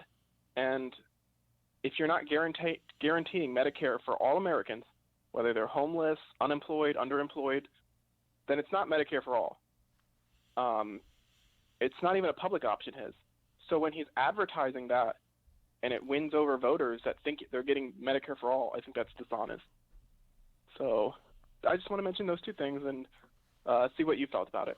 All Thanks, right. Tim. Well, you got it, Mitchell. Thank you for the phone call, brother. I'll tell you this, man. I agree with everything you said except for the part about Joe Biden and the Republican part, okay? I agree. Well, I partly disagree, okay? I agree that it would be a horrible idea. But I also want to point out that, Biden's sort of a Republican anyway. Yeah, Biden's pretty much a Republican. I mean, if you go back a couple of years, a couple of decades, Joe Biden and Barack Obama are Republicans, like full stop. That's what they are. They're Ronald Reagan. So this idea that it would be so drastic, I mean, pretty much anybody that Joe Biden makes his VP will probably be a Republican, not in name, but in brain. You know what I'm saying? So it had the perception of something else, but look, we got one party. We have opposition to it, and we have one party. Got opposition to it, and then we got everything else. And that everything else, whether it's got a D or an R or whatever in it, it's the establishment. That's how I've come to look at it. But everything else, I'm with you. I called out Andrew Yang on his Medicare for All, and look, I would prefer that Andrew Yang just have another policy, and I would, I would respect if he had another vision for how he thought healthcare should be handled in this country. But to do the old bait and switch, no one likes that. Yeah, no one wants faulty goods. No one wants Sykes. If you want to tell me it's Nikes, it needs to be Nikes, not Sykes. I mean, if you tell me, hey, these are not Nikes, but they're just as good as Nikes, they're a little bit different, though, and you won't be able to jump. You won't be able to jump 3 feet. You might be able to jump 2, though, but they're a lot cheaper, so maybe you want to get these. That's cool, but if you tell me they're Nikes and they're not Nikes and I end up taking them home and I can't jump I can't get jiggy in these sneaks, then that's a problem. And that's sort of how I see Andrew Yang. And then he smiles when he does it as if it's cool. And that bothers me because that's the side of a narcissist. And I know he said he wasn't a narcissist, but if you're smiling because you think that you effectively fooled people, there's a look on the face of, oh shit, I've been caught. And then there's a look on the face like, I got you. I'd rather see the court face. At least I know that you're still a human being. You're not a psychopath, a sociopath, or a narcissist. So thank you for the phone call, man. I appreciate it. Scary stuff, man. I know people are not ready for it. Scary stuff. And I agree, there's no perfect candidates. Everyone has their flaws, but I'm riding with Bernie because I think that Bernie has the best plan. All right. 907, you're live on Freedom Friday, 907. What's your name? What's your comment? Hey, it's the old lady. Hey, Laura, how you doing? I'm doing. I'm all right. Listen, I'm gonna make it quick. When Trump tore up the Iran deal, no other nation that signed on to it did. They didn't leave Iran. They stuck with Iran. Iran stayed still, and they kept going. So we put crippling sanctions on them. That still didn't start the war. The man they killed was he is not a good guy, all right? He was great at what he was, a tool for killing. But he was so good at it that the United States went to him in 2011 to go and kill ISIS, Daesh in Afghanistan. He did such a great job at it alongside of us. He fought with us against them in Syria and in Afghanistan. So this is a double-edged sword. It's something we always have been doing. The bigger deal about other nations not leaving the Iran nuclear deal is that by us, this man, his entire history, he is not just any old general. He was so good at what he did. His coalition of people are not just in Iran. They're in Iraq. They're everywhere in the Middle East. Right now, these people have a martyr. Not just a martyr. If you were to think back to it, I sent you a video quickly the other day about it. This man is considered like the George Patton of the Middle East, not just Iran. Wow. He is considered he was asked to be president 4 times and turned it down and said, no, I'm a soldier and that's what I am. By us killing him, assassinating him, that is something no nation has ever done in the history of war. Yes, we've done it through the CIA quietly, but we've never openly killed someone that high up. He was second in command to basically their president. That would be like them droning our vice president or Pompeo. Wow. We've given our allies no room to help back us up because what we have done is not done. This is why it's going to turn bad for us, because that man had such power throughout the entire Middle East, and the entire Middle East is tired of our asses, and we shouldn't even be in the places we are at. We all know this. This is not business as usual at all. It's insanity on octane. This man was revered. If you can think of any general, anybody that the United States, George Washington, he's like the George Washington of the Middle East, not just Iran. And blood on his hands? Yeah, he's got blood on his hands, all right. But we also did it with him. We hired him, and he beat back ISIS. He beat back Daesh. But when old dumbass Bush Jr. came up and called the axis of evil, he stopped dealing with us then. But because we walked out of that Iran deal and the other nations did not, and Iran has held their water all this time, even through crippling sanctions, and even through being bombed. And Russians had that plane. Remember, I told you that plane that was downed. Everyone held their water because they knew the rest of the free world, which is our allies, France, UK, Germany, NATO. We pulled out of NATO. So what this insane POS president and his neocons, Bolton and the rest have done has just set us on fire, because our allies can't come in and help us, or they're going to get the hell beat out of their embassies. And that young man who spoke about it before, he's got it right. Because that man that we just killed, he was the head of so many groups that back each nation against us.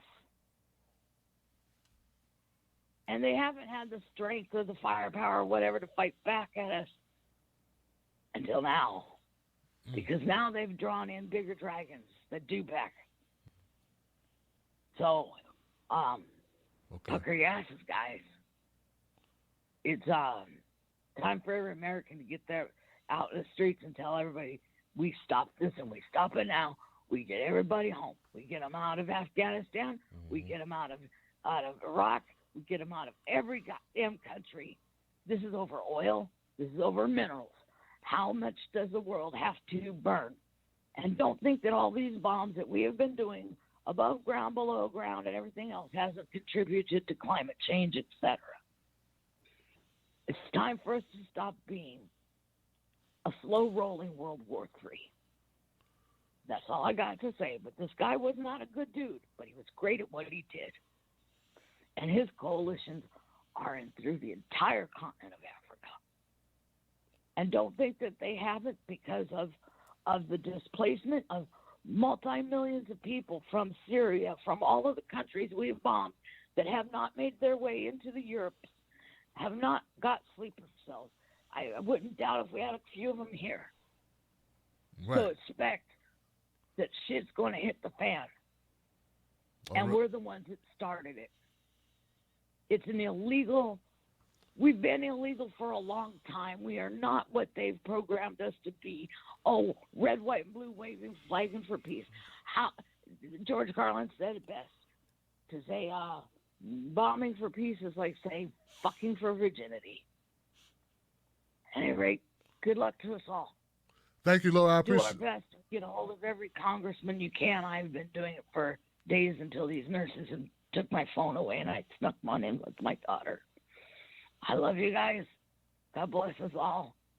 I don't believe in that kind of thing, but bless us all. Let's just do what we can to be bigger voices than these freaky ass MSM arm of the government trying to sell us war.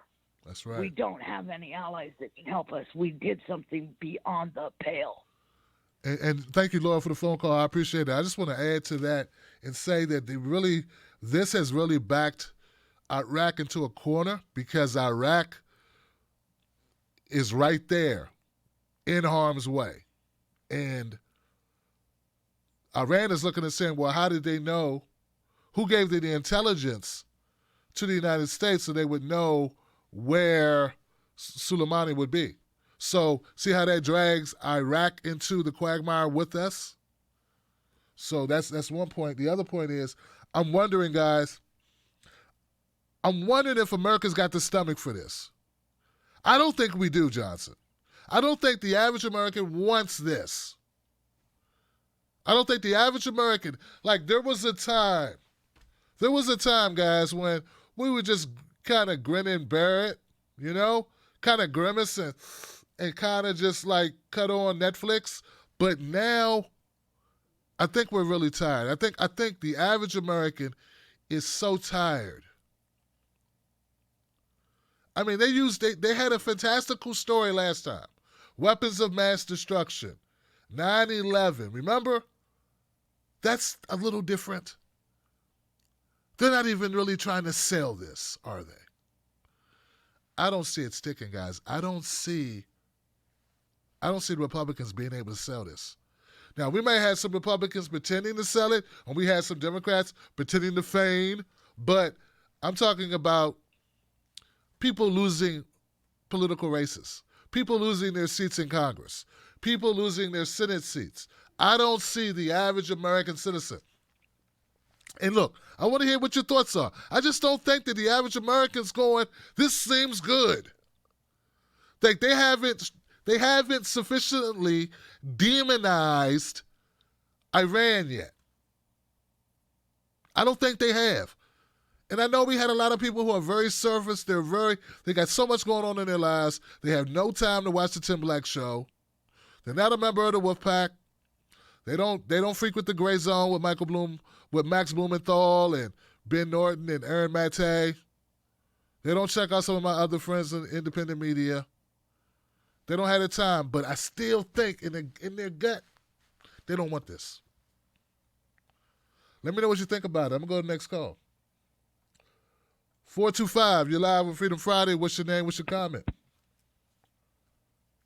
Hey, how's it going, Tim? Hey. Yeah, it's Chad from Seattle. Chad, talk to me, brother. Yeah, so, man, whew, that is some serious shit. But tell you what, though, I don't think anybody really has to worry too much about this. Because there's a lot riding in our favor right now if we have the strength to see it, right? So this is an impeached president issuing out an attack against another country. But when you dial back time, you see these administrations at least trying to justify what they're up to. Like you just nailed it there a moment ago. I thought nobody was really touching down on it, so I thought I was going to have to be bringing it across the finish line here for the Tim Black Show. But it's true, though. Like, what did they need? They needed some attack on our soil to make that real.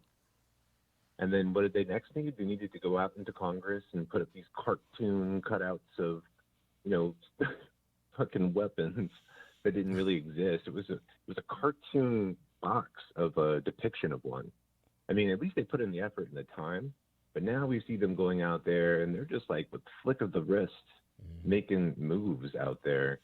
And that's just downright psychotic to a point where if you look at what we've gone through over these decades, you'll see it every step of the way. And we're missing Obama here because, he was a drone king.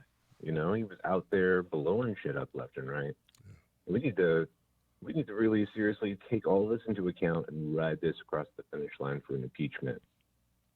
So we have a lot of materials that we can work with here that blatantly show that Trump, this orange man, needs to go.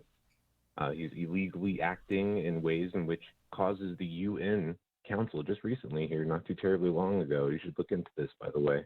But even Britain, and we got Spain now and France, like the other fellow said, they're all saying like, hey, we're out of this. I mean, he stands alone. So with the ambassador from Iran going in and saying that we have the right to defend ourselves, what they're saying is we are going to shoot any motherfucker on our border or in our skies. And that includes your drones and everything else. And so that's going to be a hot point. And of course, Trump can't help himself. He's going to put his tiny hands into another box and it's going to snap shut. And we're going to lose people, sweet soldiers who are going across these shores and touching down here. I mean, they're at threat now.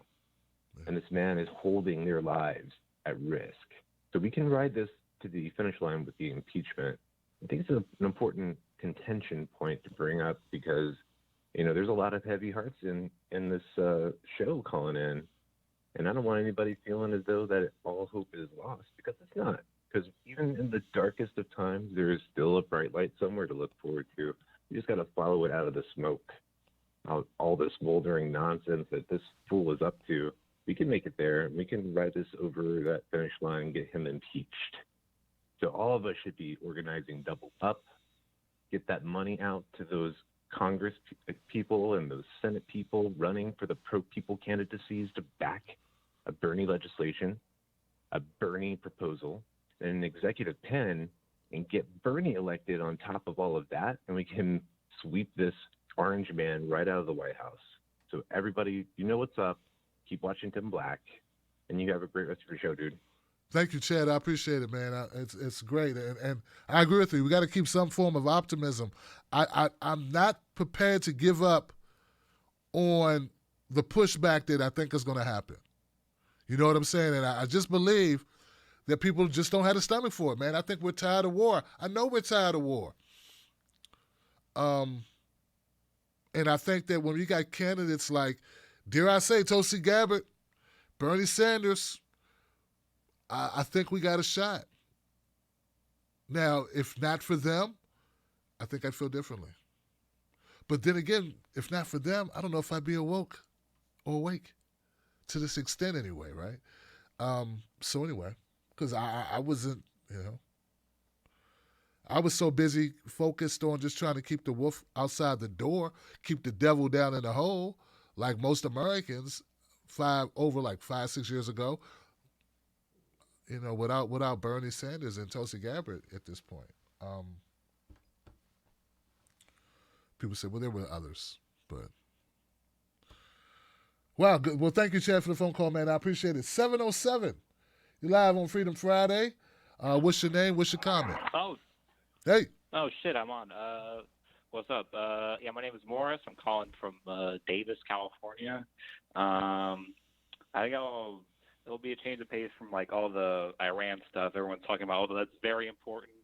And I think I agree with you that, I don't know, all the wars like since 9/11, I guess you can invoke that or like just, do a war in the shadows. But I don't know, I think Americans are getting tired of that. But what I want to talk about is a little different.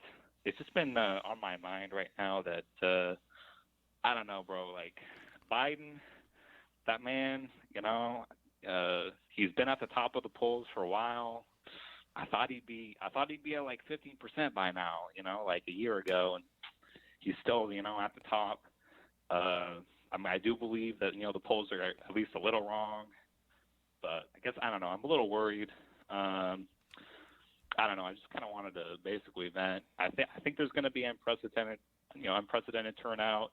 I think, Bernie's going to outperform the polls. I think he'll win Iowa. I think he'll win New Hampshire, but I don't know, man. I'm just worried. What do you think about that, Tim Black? You can go ahead and say it, man. It sounds like you're worried about the blacks. Well, come on. You can say it. It's okay. It's okay. No. Well, I think we got a good shot. And he does have pretty good support in the South, and I think, I guess that will be a problem. Although the young black people, I think they'll come out strong for Bernie. We do well with, I think we pull well with them as well, and same with Latinos and Asian people. What is it? Native Americans as well. That's right. All that. But I don't know, bro. I'm just worried is all, but also I guess hopeful.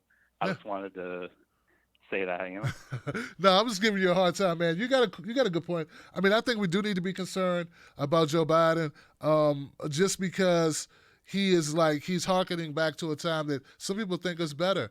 I don't think that's going to resonate. I don't think that's enough to beat Trump, to be honest with you. I feel like if you get Joe Biden, Trump will get a second term. I don't think that people are going, oh man, it was so, like, Trump's so bad, I can't wait to get back to Obama. Hey, look, if you lost your home in 2009 and you voted for Trump because you didn't want more of the same, I don't see you wanting to go back in time to get the guy that wasn't good enough to win in 2008. Like, it don't even make sense to me. But this is what they keep selling.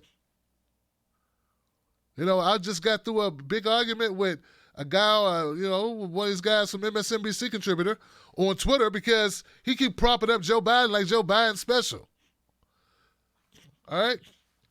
Joe Biden is not the answer. If that's what the Democratic Party, the DNC, thinks is going to do it, it's not going to do it. They're going to have more Trump, and maybe that's what they would prefer. Maybe they prefer more Trump. We're making arrangements now. My team, we're making arrangements to go down to South Carolina and do the Only Bernie tour by the Wolfpack, sponsored by the Wolfpack, and just go down there and do whatever we can to help out and be a progressive I'm no spring chicken. I don't know if I fit the older. I'm like a young old head, is what they call it. Where the older black folks, they'll respect me. I'm old enough that they respect me, and I'm not so old that the younger black folks are going, look at this old dude. This old dude know. I still know, like they, I know Childish Gambino and the Baby, but I also, I know a little bit about Nat King Cole and, Coltrane and, So anyway, the Never Bernie Tour is what we're planning on doing to do our part to try to help out in South Carolina. But you're right. Latinos, younger black folks, Asians, Native Americans, that's a coalition. Don't forget women. Bernie is very strong with women. Bernie's beating Biden with women, which is probably not that ironic, actually. You know what I mean? Creepy Joe. But I'm just saying, so we got a shot. It's going to look good. Remember, our showing in Iowa, our showing in New Hampshire are going to have a lot to do with the perception, because a lot of this is about perception. I think, and I also feel very strongly that Bernie doing well in the first two early states will also give people peace of mind, because I think the media has done such a job of demonizing Donald Trump, fair or unfairly, that black folks just don't want more Trump. And the media has been doing a good job of selling Biden as able to defeat Trump.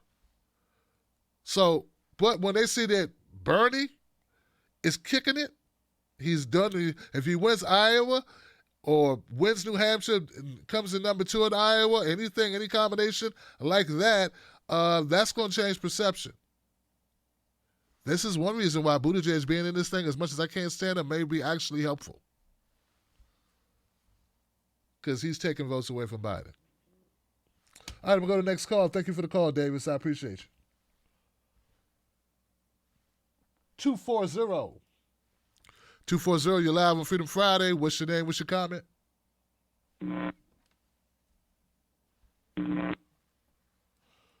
Someone's phone's acting up. Someone's phone is gone. No, 240, you're live, 240. Okay, hear me? I hear you now, yeah. How you doing? Oh, okay, good. Yeah, I was on headphones. Maybe that's why I wasn't. I'm Nestor from Maryland. I've been here Freedom Friday, man, listening to all these calls. A lot of these people, they give me hope, man, because hearing how informed some people are, and hopefully that you're talking to other people, it helps spread the message, get rid of the ignorance, because a lot of times people don't know their history. They tend to repeat it. So a lot of what's going on just seems so eerily familiar to scenarios where, how World War I started, how World War II happened, how, like you said earlier in the show, a lot of people don't realize this, but we don't just look like the bad guys. We are the baddies. I'm sorry to say that. I'm sorry. And I've said this sometimes to people, I'm at a Starbucks and talking to some people, I bring this up and it sometimes shocks them. And it's, it's kind of like a eureka moment where you see how, when World War II, before World War II happened and when it was happening, a lot of people don't know this, but a lot of the German population did not realize that they were the bad guys until they were defeated, So it's really weird to read history and then see that same thing happening now. And a lot of people want to say ignorance, you can't have ignorance as an admission of innocence, because at the end of the day, if we're responsible for starting a global war, we're going to be the ones paying for it. And we're going to pay a very big price, just like the Nazi Germany did, just like a lot of those people, they didn't even know there was concentration camps where they were killing Jewish people. They didn't even know about that until they were finally defeated and were forced by the soldiers to go and bury all those people. So it's good. It gives me hope that there is, now in the information age, there's a lot of more. It's not easy for propaganda to dominate, but still propaganda is very strong and it's very powerful, and we can't underestimate it. That's why we have to talk to our neighbors. We got to talk to, wherever we go. And you're right, Tim. A lot of we as Americans cannot stomach a war, especially a war that's going to be as bloody and as real as something that God forbid happens with Iran. But and this is why we got to get out there and protest. This is why we got to go and make our voices heard, because just from I forgot where it was, from the gray zone. I forgot where I saw. But the generals that are responsible for coming up with a strategy to attack Iran said that the minimum casualties for an invasion on Iran would be 20,000 U.S. soldiers. There is no way that I believe that any American is willing to stomach 20,000 U.S. soldiers dying on the first day of an invasion. There's no way. And if and you have a lot of these trolls out there talking about, we're the strongest, blah, blah, blah. Well, you know what? There's recruitment centers around here, and I've never seen a recruitment center have a long line filled with people waiting to volunteer to go into the Army. There's recruitment centers are always empty, always empty. I passed one by here by Old Town, Gaithersburg, and that recruitment center over there is always empty. So I know for a fact that we don't have the stomach for such a war. And this is why we got to get out there, and it's very important that we do this now, because this assassination is a very big deal. So that's my two cents. I don't want to take up too much time. Good job. And thank you for giving me a chance to talk. Yeah, absolutely, man. Thank you for the phone call. Good comment, by the way. Guys, I just looked at the queue, and I want you to know this queue is crazy long, all right? I got another 20 calls to get through, and we don't have that much time. So I'm going to ask that people make their comments as brief as possible. Say what you need to say, though, because you've been online for a long time. I just don't want anybody to get lost out there and not get a chance to speak. So that's my only reason for pushing this forward, okay? So I'm going to go to the next call in the queue. Just keep in mind that we want to make sure we get everybody in. This is an emotional issue, an important issue, and I'm going to get it started now. 917, you're live on Freedom Friday. What's your name and what's your comment?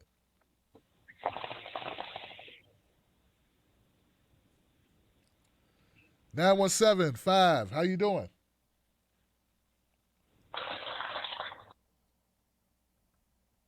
Okay, 917. Going to the next. I got another 917. 917-2. You're live. What's your name? What's your comment? Hey, Tim. It's your boy Sam from New York City, man. How you been? Hey, Sam. Talk to me, brother. All right. So first, I was talking about Bloomberg when I was earlier, but just to give a quick thing. So I'm not going to get into the history of the whole U.S. thing of Iran. I'd tell you just watch The Gray Zone. They just did a full thing on it. But what I just laughed at is I finally had a great analogy, and maybe you agree with me, but I finally think the media, for me, when I woke up today, the media to me is Steve Urkel, and we're, what's that character, Carl from across the street. I'm not kidding. Hear me out, right?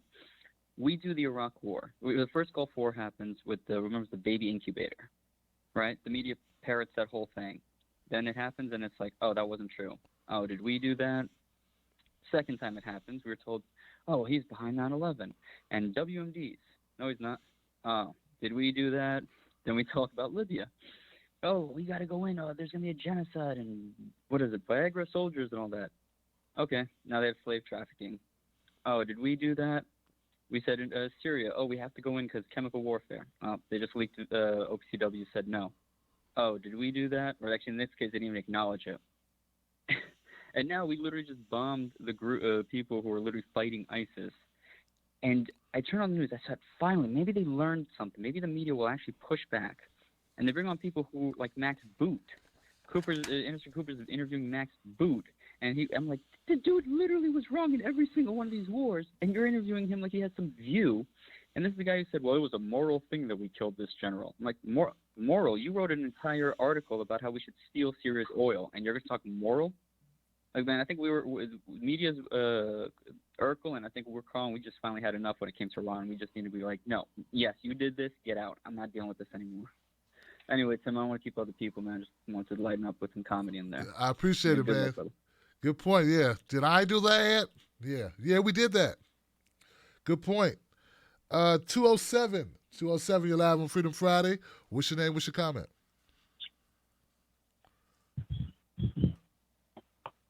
Hey, can you hear me? I hear you, my friend. Go right ahead.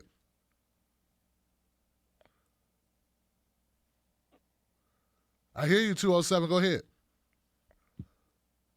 We can't hear you. Hey, what's going on? I'm calling off my wife's phone. I'm actually in Valdosta, Georgia right now. And all I was really trying to talk about is I'm living down here in the South. You know, I work for America's largest private employer. And instead of us going to war, I meet people every day who have to, you know, decide to spend $15 or $20, not buying the best food, you know, deciding if they can come to work, don't have vehicles, don't have gas. And, you know, we're over here bombing people. You know, we're over here trying to start a war.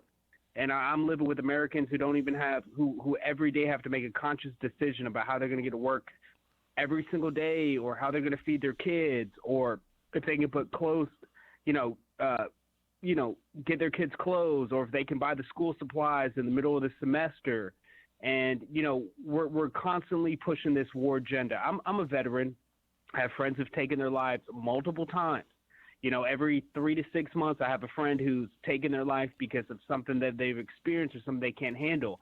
And all we're doing in America is pushing an agenda, and nobody knows what's for, because no regular American is thinking about what's going on in Iran, thinking about what's going on in Iraq, thinking about what's going on in Afghanistan. They're just trying to put fucking food on the table, money on the table right now, take care of their family and their friends and their loved ones.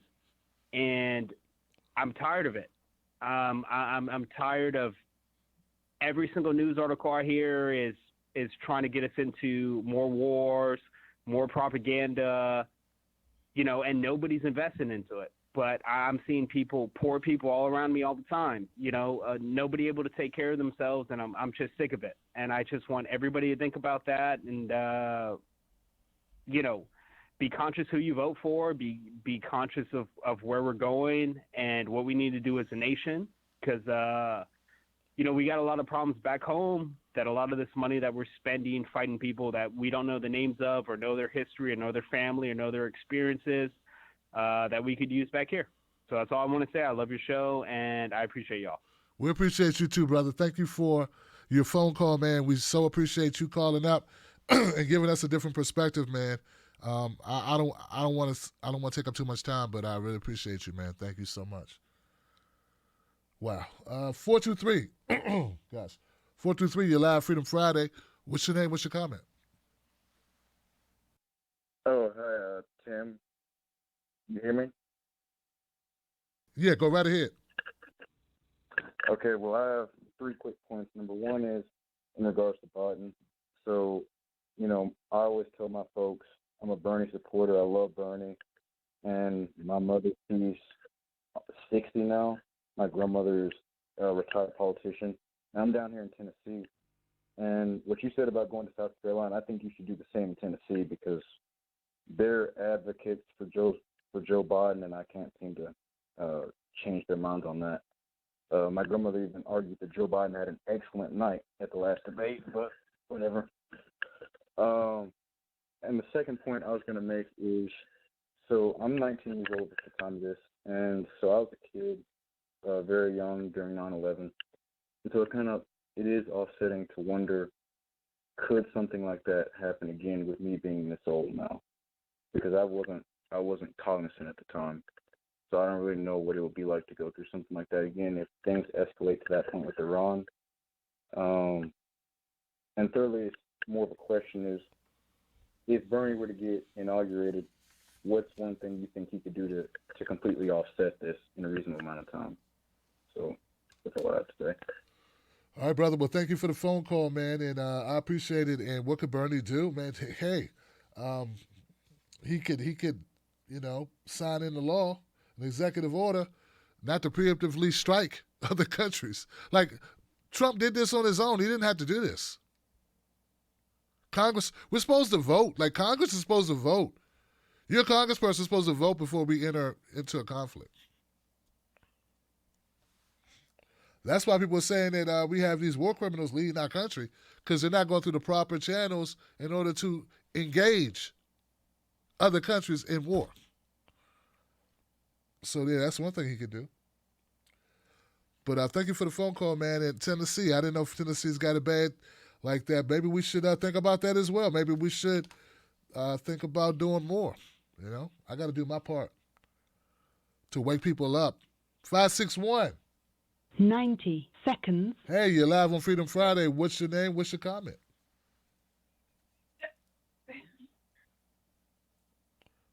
Hello? Johnson. Hey. On 3. How you doing? What's up? Talk to me. All right. Well, I'll yell Johnson at her. Johnsons. I got some Johnsons in the house. Johnson!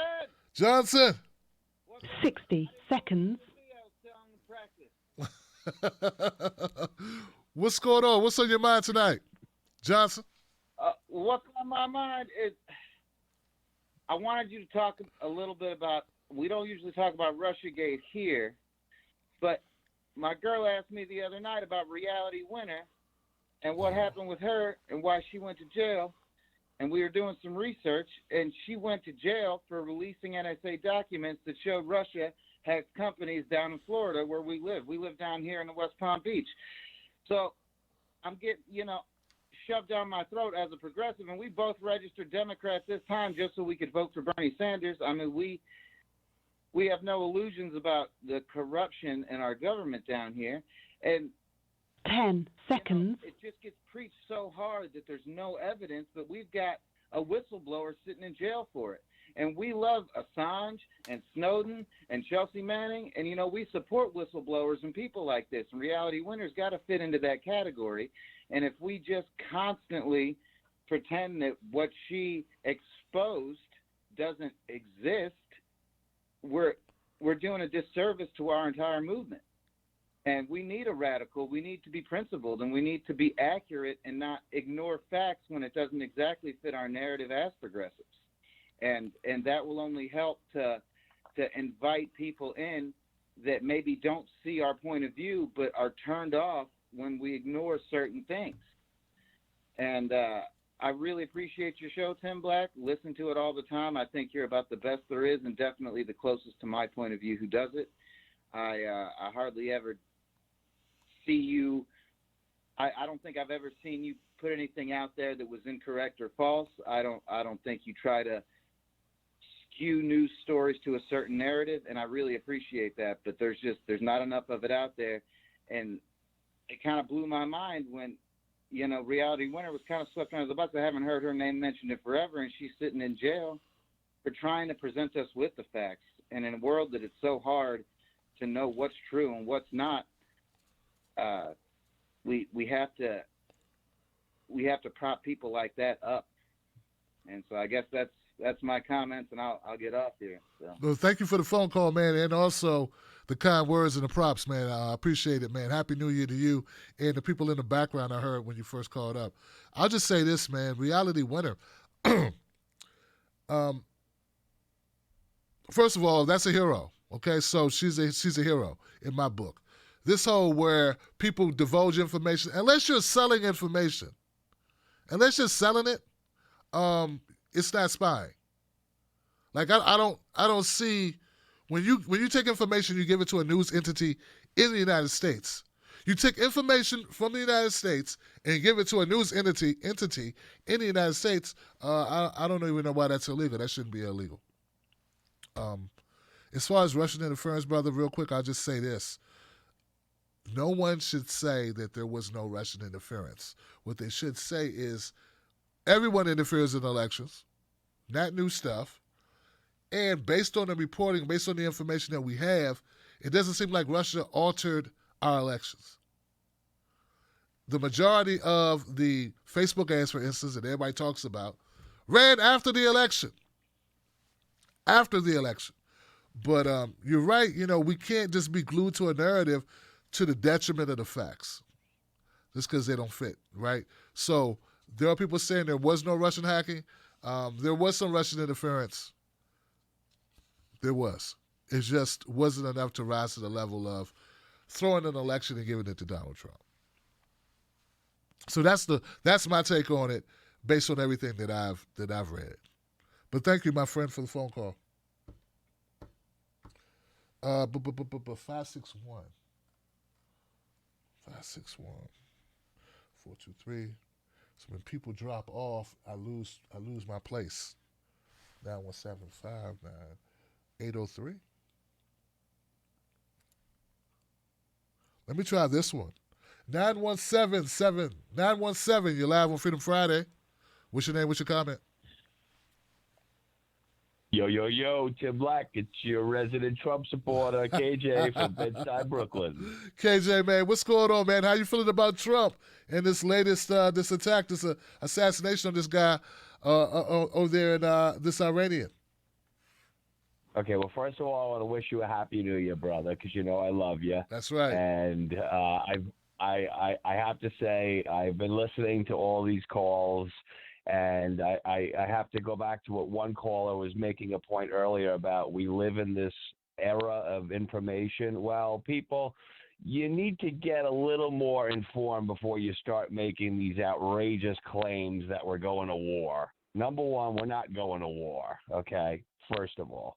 Second of all, Soleimani, okay, was responsible for creating terrorist militia groups in 5 different countries in the Middle East.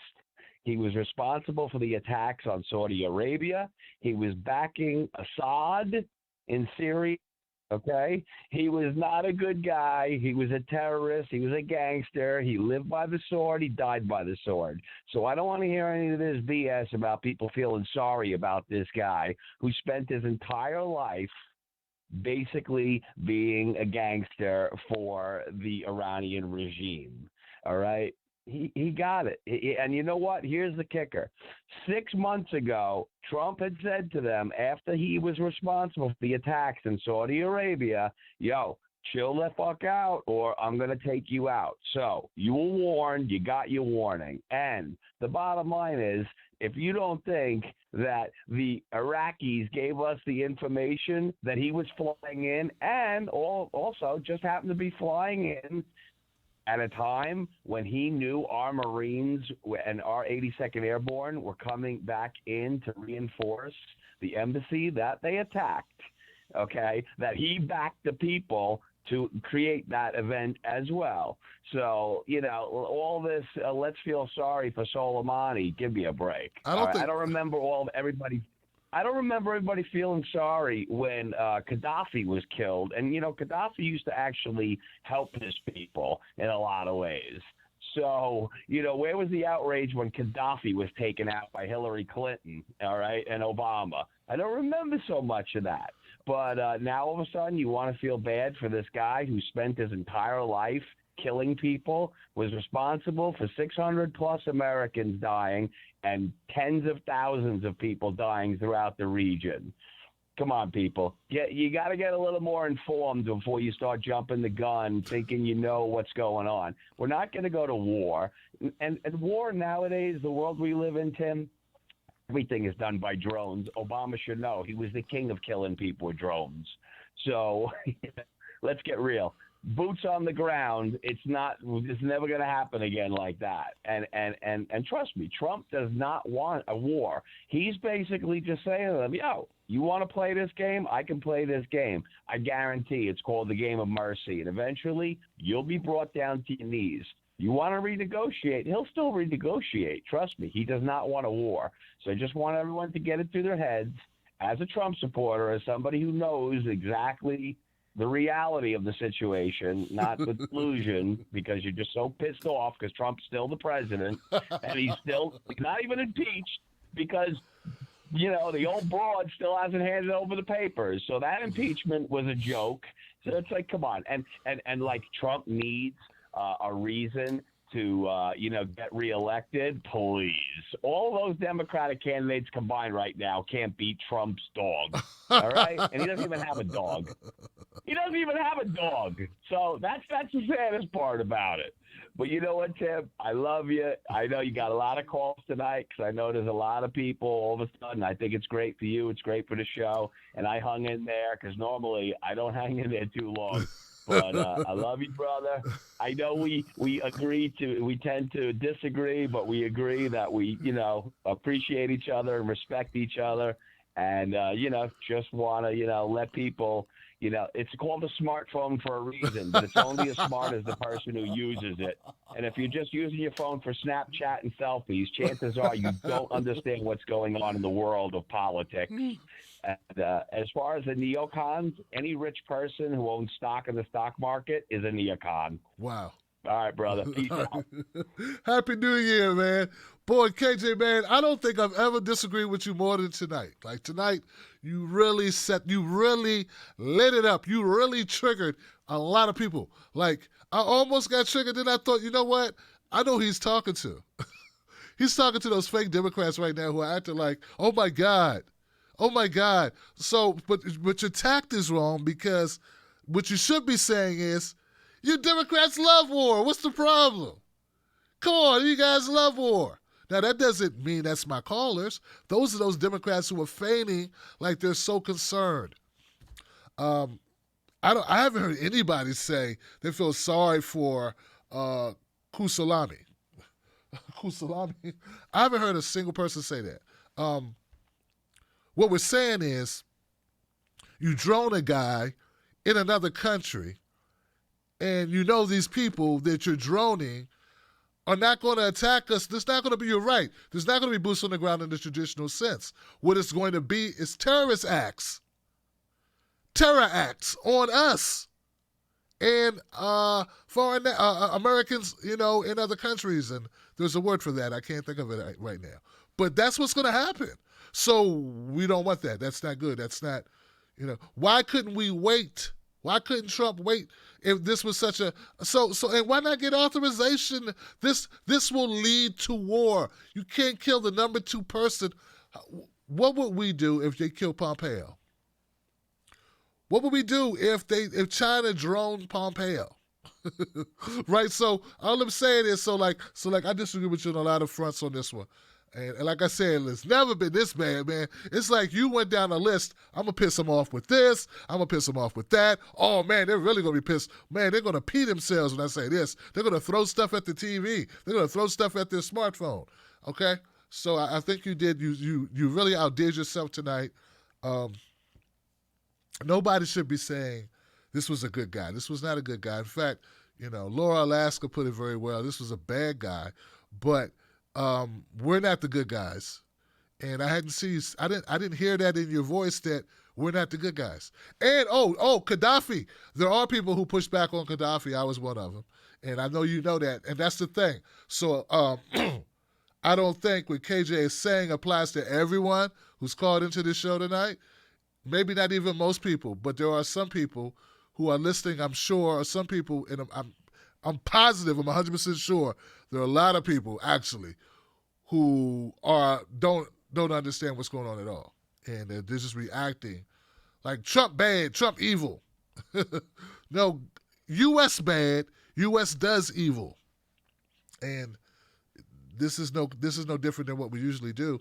And you're right about Obama with the drone king thing. He's a drone master. So yeah. And there were some people pushing back on that. So I don't take it personal because I push back on Obama's drones, Gaddafi, and there are some people still talking about Hillary Clinton. We came, we saw, he died. We're still, so we're not with that shit. All right, going to the next call. That's crazy. 267. 267. Did he trigger you? You're live on Freedom Friday. What's up? How you doing? Louis from Philly. Hey. How you doing, Team Black? I'm good, man. How you feeling? Hey. I'm good, man. I just signed up my daughter's godmother, her mom, to vote for Bernie today. So that's for sure that they're gonna vote for them. I wanna first, make three quick points because because I know we're running out of time. The first one is for the people who think that Andrew Yang is running for president. He's not running for president. He's running for vice president of Joe Biden. If you look at him, like at the beginning, he was trying to make UBI, I think. But you have seen how you just got to think, and I follow him because at the beginning I like UBI, and then I wanted to see how he was going to fund it. I realized it was a scam. And then, second of all, he's being always angling for Joe Biden, and he's the first. For Joe Biden, he's a safe choice because he's a person of color, and he's young and he's smart, and his idea is popular. So he seems like a progressive, even though he's not. So that's what he's doing, and he has even talked sometimes about that, in public. And why he lies. The fact that he lied about the whole thing about Medicare for all just show you that he is not honest. And if he's not honest about some like little petty thing like that, he can you cannot trust on anything that he's saying. So just for the people who support Andrew Yang, I know there are a lot of people who listen to the show and support him. Listen. If you really want change, if you really want to better your life, even if you think that UBI would do it, even if Andrew Yang become president, a lot of the safety net that help a lot of people, and that might be you, would be cut off because that's his whole thing. He would push UBI and then take all the other stuff. Like if you got Medicaid, it will be taken away from you. If you have food stamp, it will be taken away from you. So there's a lot of things. I know somebody the other day was talking about like I don't know, some how black people will be benefited. Black people will be hurt the most, and not just black people. Poor people in general will be hurt the most by UBI, the way that Andrew Yang wants to do it. That's the first point. The second point is about the people who are watching the polls, and they're a little pessimistic about the prospect. Bernie Sanders has 1.4 million volunteers right now. Understand that last time he got 14 million votes. If every of those volunteers on the right places get at least 10 people, and I'm already over 100, over almost 300 and something. I know maybe some of them won't vote, but trust me, a lot of them are gonna go and vote. If every volunteer, if you like Bernie Sanders, don't worry about the people who tell you no. Move on. There's a lot of people in your life that you can talk to them that they don't even get involved in politics, but just because they know you and you are their friend, they would take their time for you to go and vote for Bernie Sanders. That's how we're going to win. We're not going to win with the polls. We're going to win with the people that we know around us, that are our friends. They're not going to go, a lot of them, sometimes they don't even know Bernie, but they know you. Mm-hmm. And the fact that they committed to you, it's going to make us bring the change that is going to help us all. The third point that I want to do 30 about seconds. the war and everything. Okay. I'm sorry. 30 seconds. Yeah. The third point about the war and everything that Donald Trump is just extremely stupid. He thinks that he's gonna do the same thing that that Bush did with Iraq, and he's being misled against his better instance against the war. But understand this about the Middle East. I'm Dominican. I came to this country 10 years ago, and I read a lot of history. In my country, there was a time when there's a socialist president, and that president, when he came into office, in 6 months, he completely changed the country for the better in a lot of ways. And then after 6 months, he was deposed by the United States. The first thing that he did in those 6 months that no other president has done in the history of the country was that he paid the debt that the country had. That did not ring well with the United States. When he was helping poor people, the labor laws there that he implemented, they still are now, and they're way better than the ones that are here, even though it's a poor country. And what they did was they sent 40,000 troops, and the people were so enraged in my country that even though they knew they were gonna die, because the Americans have high caliber weapons. The people just got basically sticks and machetes and stuff like that. They run to them like a sea of people, like marching to the Americans, like and dying. There were places where the Americans were like basically beaten with basically rocks. People didn't have not to shoot. They just shot. So at the end, the Americans, they won. They left because they didn't want to get another Vietnam out of DR. But they still won because they put some puppet over there that keep just destroying everything. But that's what still why it's a poor country. The history of our our intervention in the Caribbean and South America. So I become a citizen of this country when Bernie Sanders came about because he inspired me. I read a lot of the history of this country, and I was disheartened that the parties here, they were so corrupted. And when I read the history of this man, it was to me, I say, hey, no, I have to do this. I have to help this man out. So to people, again, don't worry about the polls. Worry about the people in your life and make them vote for Bernie, not because sometimes they agree with Bernie, but because they know you. And people that support Andrew Yang, wake up, read what he's saying, because he's not being honest. And for the last thing about the war, we just basically unite in the Middle East to hate us perpetually forever, and that's not a good thing. That's right. And thank you. Sorry if I went for too long. You did, brother, but I love you anyway, man. Thank you for calling up.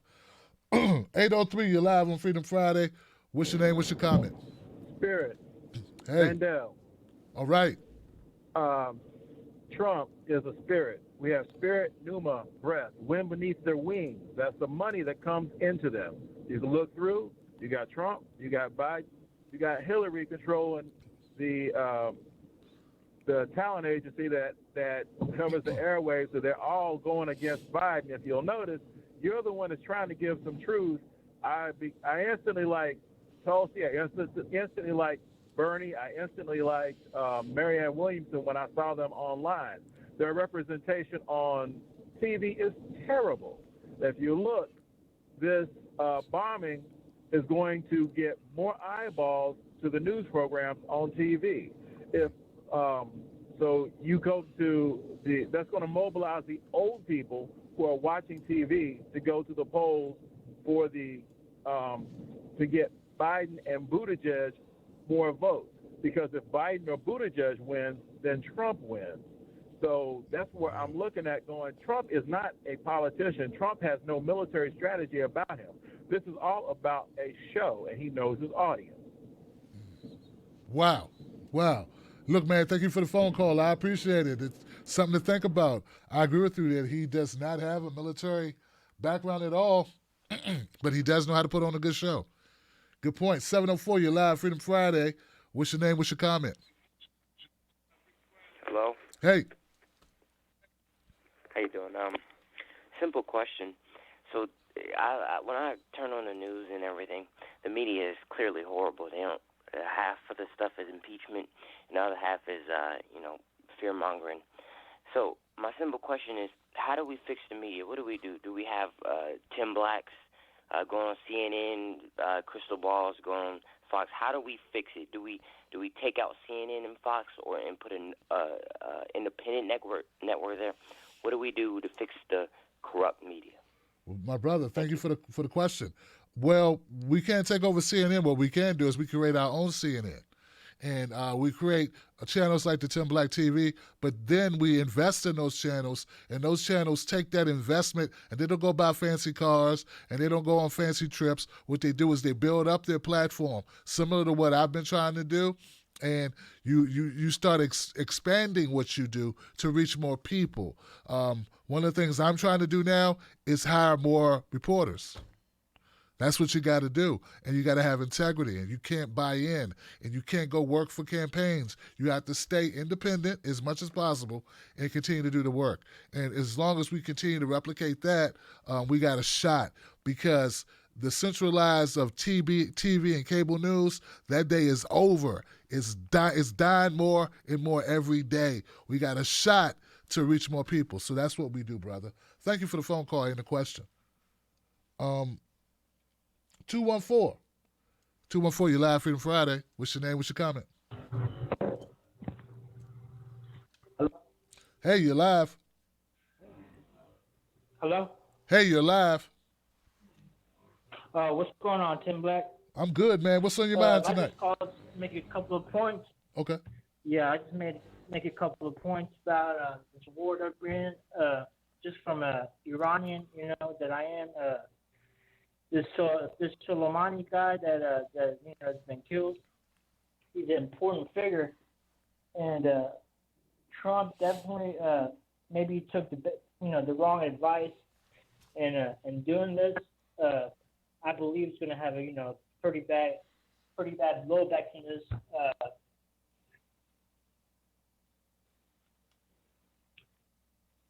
Can't hear you, brother. Hey, go to bed. Excuse me. Sorry about that. Okay. But anyways, I was just saying we all need to come together at this time. I like what Bernie had to say about this, and I believe that the only people that are running for president is going to be Tulsi and Bernie.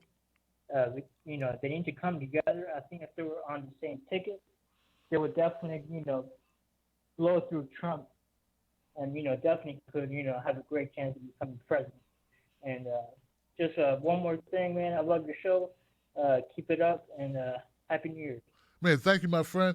And, I'm starting to warm up a bit to the idea of a Tulsi Bernie ticket, because of this situation itself has just magnified the importance of a strong foreign policy.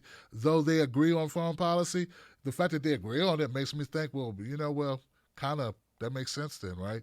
Like they have the same ideas on how to deal with this. So there are other things that I disagree with Tulsi on, but when it comes to her foreign policy, for the most part, I don't know everything in her foreign policy. Don't hold me to that. But what I'm saying, for the most part, particularly as it pertains to Iran, I can't see much daylight between the two of them as far as what they think needs to be done, which is to avoid war at all costs. Or almost all costs, right? All right. 814, you're live, Freedom Friday. What's your name? What's your comment? Hey, Tim, this is Rob Sandera. Hey. I'll try to make it short. Please. I wanted to explain to the public why nothing's ever going to be done by the media real quick, so that I hope they will go out and tell their friends, because this is something that you're never going to hear anywhere else. I investigated the media for 25 years. J.P. Morgan owns the media. They own GE. They own Tyco, that's the medical supplies for the hospitals. GE is also the CAT scan machines and MRI machines, all that stuff. They own Verizon now, who shut off the net neutrality. They own Yahoo. They own Hasbro, which is every toy company. Our country is governed by monopoly, people. And until you understand this, they are never going to tell you the news that affects their business. And Jim is right. We have to create our own CNNs. And we also got to start promoting each other's network that's running honest news. Because at some point, we have to overtake these people. Their businesses are shot. They're spending $1 trillion to destroy Medicare for all. They're spending tons of money against Bernie Sanders. I think they're going to fuck him. They want Buttigieg in there because he's a clown show. They want Biden in there because he's a clown show. They came to me 2 years ago. They wanted me as the nominee, but then they wanted me to come up with at least $300,000 to go in their Time magazine. And I says, no, I wasn't ready yet. And this is how the election process works. It's all rigged. Whoever's got the money or their companies donate you the money, then you pay it back to all their television stations. They own everything. The television, the radio, the newspapers. And just to give you an example, you know, GE bought the Huffington Post years ago. Now it's saying it's owned by Verizon. But you go to Iowa Register paper out there. They want you to spend $400 million on ads. Now, can you imagine going to an area like that and spending $400 million on ads in a newspaper? The public does not have a clue of how this really works. So don't ever expect them to tell you the truth on the television station. Turn that shit off. And don't ever listen to that goddamn Fox News. These people are the defense contractors. And every time they pull this bullshit, they pull insider trading scams. And if you go look into 9/11, I did a 3-year private investigation into that. And there is overwhelming evidence that it was an inside job. And guess what was going on while those buildings were coming down? J.P. Morgan had untraceable software that was developed by P-Tech, which is IBM now. And those were George Bush's buddies. George Bush's brother, Marvin Bush, was the security to those buildings. 30 and there was seconds. Dynamite and thermite found in there. So I'll let you go. But people, we got to do something about this media. You got to talk to your friends. All right, Rob. Thank you for the phone That's all call. I got. I appreciate it, Rob. Thanks for the phone call. 702, you're live on Freedom Friday. What's your name? What's your comment? How you doing, Mr. Black? Hey, This is man, how you Ed Honcho, man. I'm good, man. Talk Hey, to yo, me. I grew up around Howard University. What's up? Glad to have you, man. Glad to have you. So what's going on? Yeah, brother. What's up, fam? Yeah, man. Thank you. I appreciate it. Man, let me speak on it, man. The main problem in this country seems to be the media, man. They're like the right arm of the government. Now, I know you had your problems with one of the guys from MSNBC, but that seems to be everybody on TV. I can't watch TV or else I'll punch a hole through it. Like, there's nobody on TV where, like, we have progressives where you could say none of the anchors.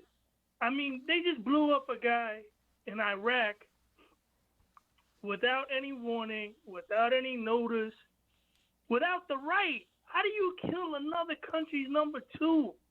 And going back to what you were saying, imagine they did that to Pompeo, one of the generals here. Why can't the U.S. see that? It's because, man, you got low information, low IQ voters, and then you have a media that feeds these low IQ because they're all in the same bed. I would be nodding my head too if you gave me $3 million a year. Why doesn't the media ask, hey, what gives you the right to kill him, or how are you gonna pay for that? Nah, they go, yeah, he was a bad guy, he had to go. So once you concede that he had to go, who cares who did it? Man, listen, we idolize the worst people in this country, man. No offense, man. You know, so listen, Tim, we probably about the same age. I grew up in the Cypress Hill days, man. Yeah. So absolutely. I used to drive around D.C. I got my nose busted by the police for no reason. There's no reason to lie. I can't arrest that. I can't get that officer fired. It's been 20, 30 years, 20 years or so. But I'm just saying, like, we idolize police. It's a job. We idolize the military. I spent from 2009 to 2012 in Afghanistan, man. I lost 60% of hearing in my right ear. I got blown up in a in a roadside bomb. Thank God I survived that. I was a contractor, but I worked with the military outside the wire.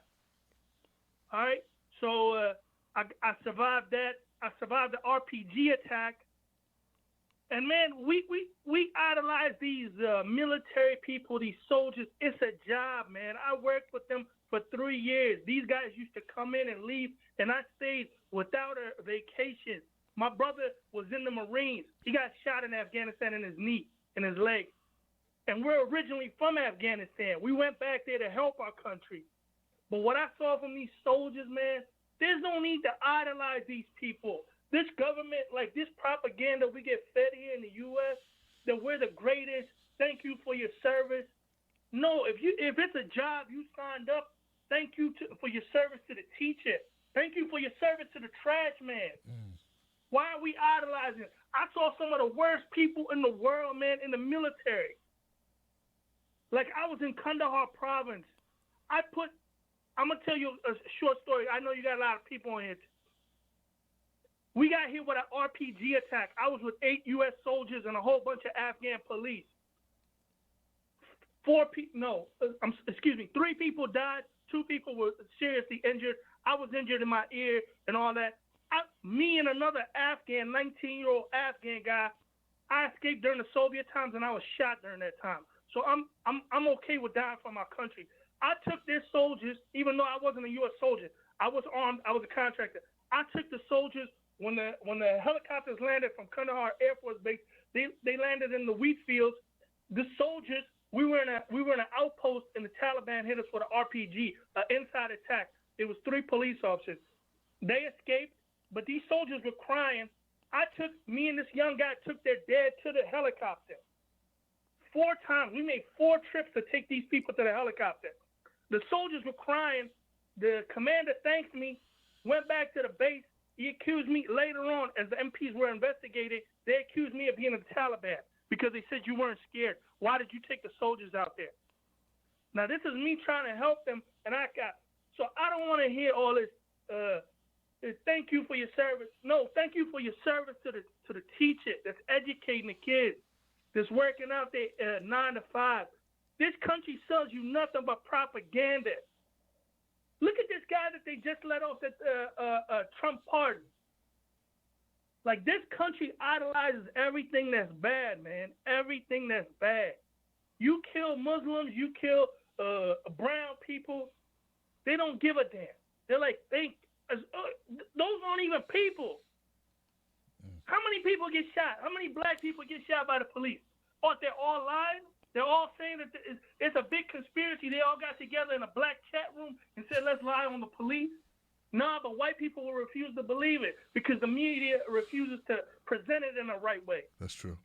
Every country in the Middle East, when has the U.S. brought any semblance of peace and freedom to them? They've been 20 years in my country in Afghanistan, and till this day, they can't go outside the wire and walk around freely. What does that tell you? Is that country free? Do they want you there, or are you occupying? They drive from one base to another, right? And these people spend their days on a base. They'll stay on a base. They'll send out drones. I've seen the drones. I was in the control room. So they send the drones out, shoot people. Okay, they say 4 people died. They say, all right, mark it down. 3 people died. Man, like, what kind of country do we live here? I'm thankful the U.S. let me in here.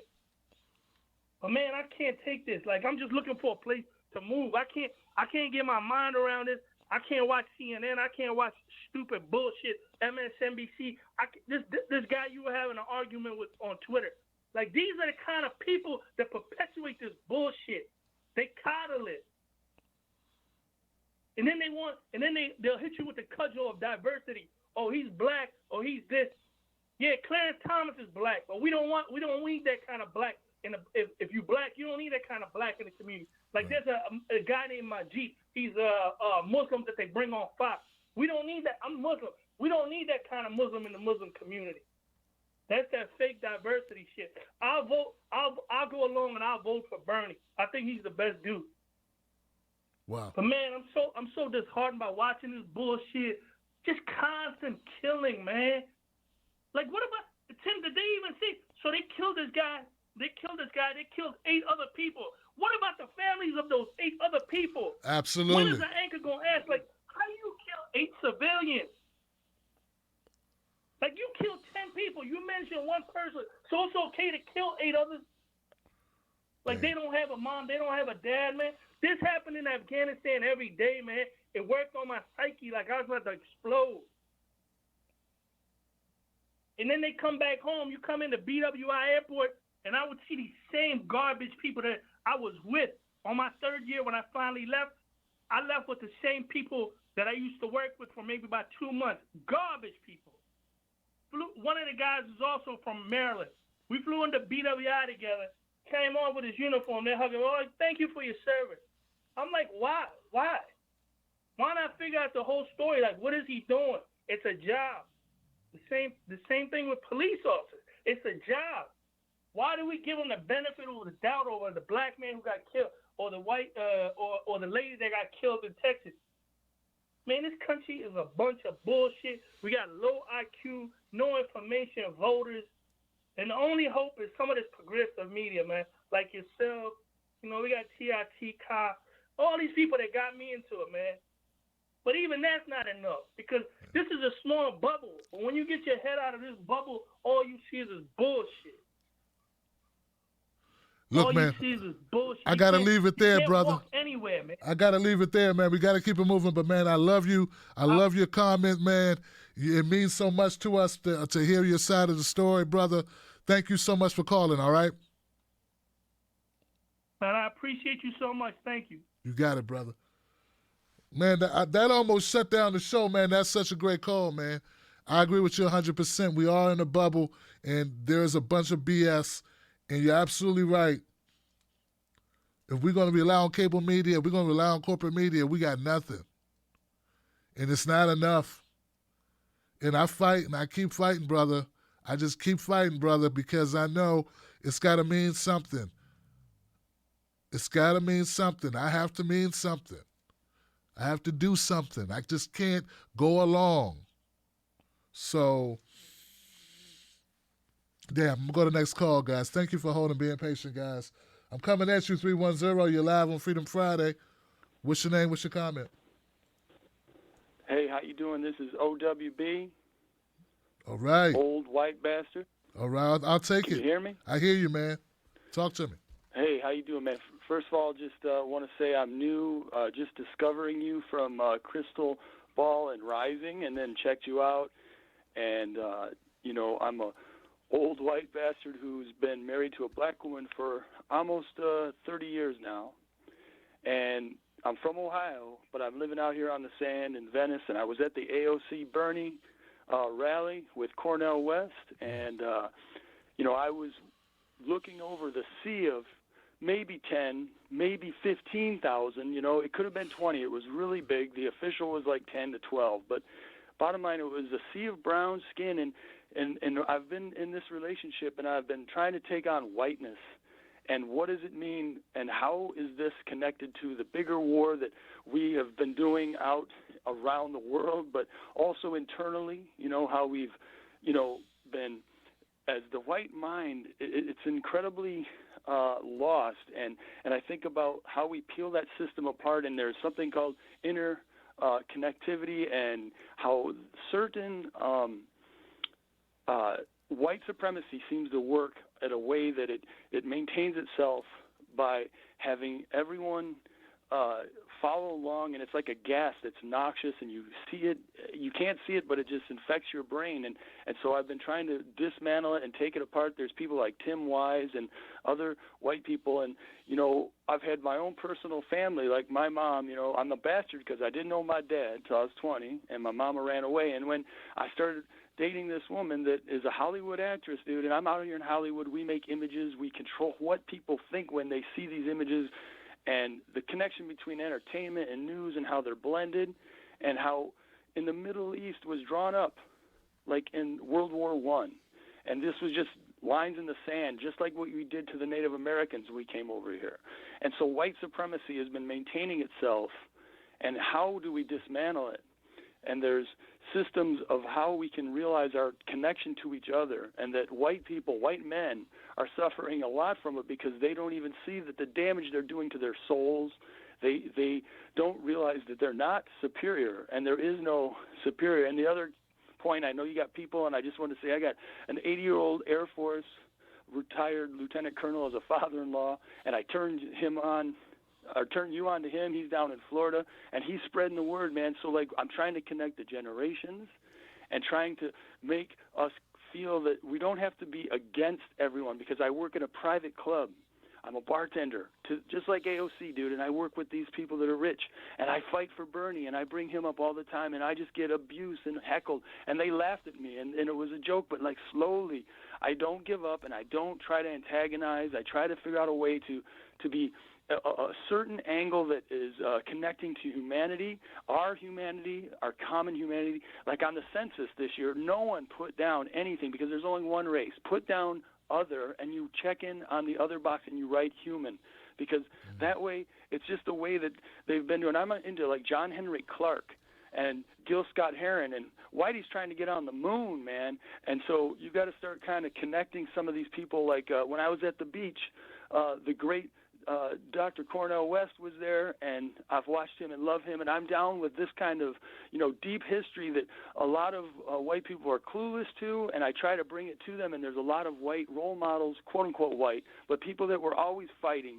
You go back, to the original, John Brown, and before that, thank you. I'm going to start, checking this out. This is a fun, not fun show, like in that I'm having a great time, but I just watched my Lakers win. I'm smoking a little bit, and it's legal, and I'm just trying to figure out how we can stop a war, and running up and down Venice Beach, converting everybody that's down there for the movement. And my question, one last thing, is if not Tulsi Gabbard, who do you think could be another vice president? I heard that Stacey Abrams was being talked about for Joe Biden. Is that something we could steal? And who else? Thank you, man. I love you. Thank you. You remind me of my brother-in-law, sir. Thank you. Thank you, man, for calling up, man. I love your spirit, and thank you for speaking truth to power, man. Hands down, my choice would be Nina Turner. Nina Turner would be my choice, man, and I would take her over Stacey Abrams any day. I take Nina Turner, so that's my answer.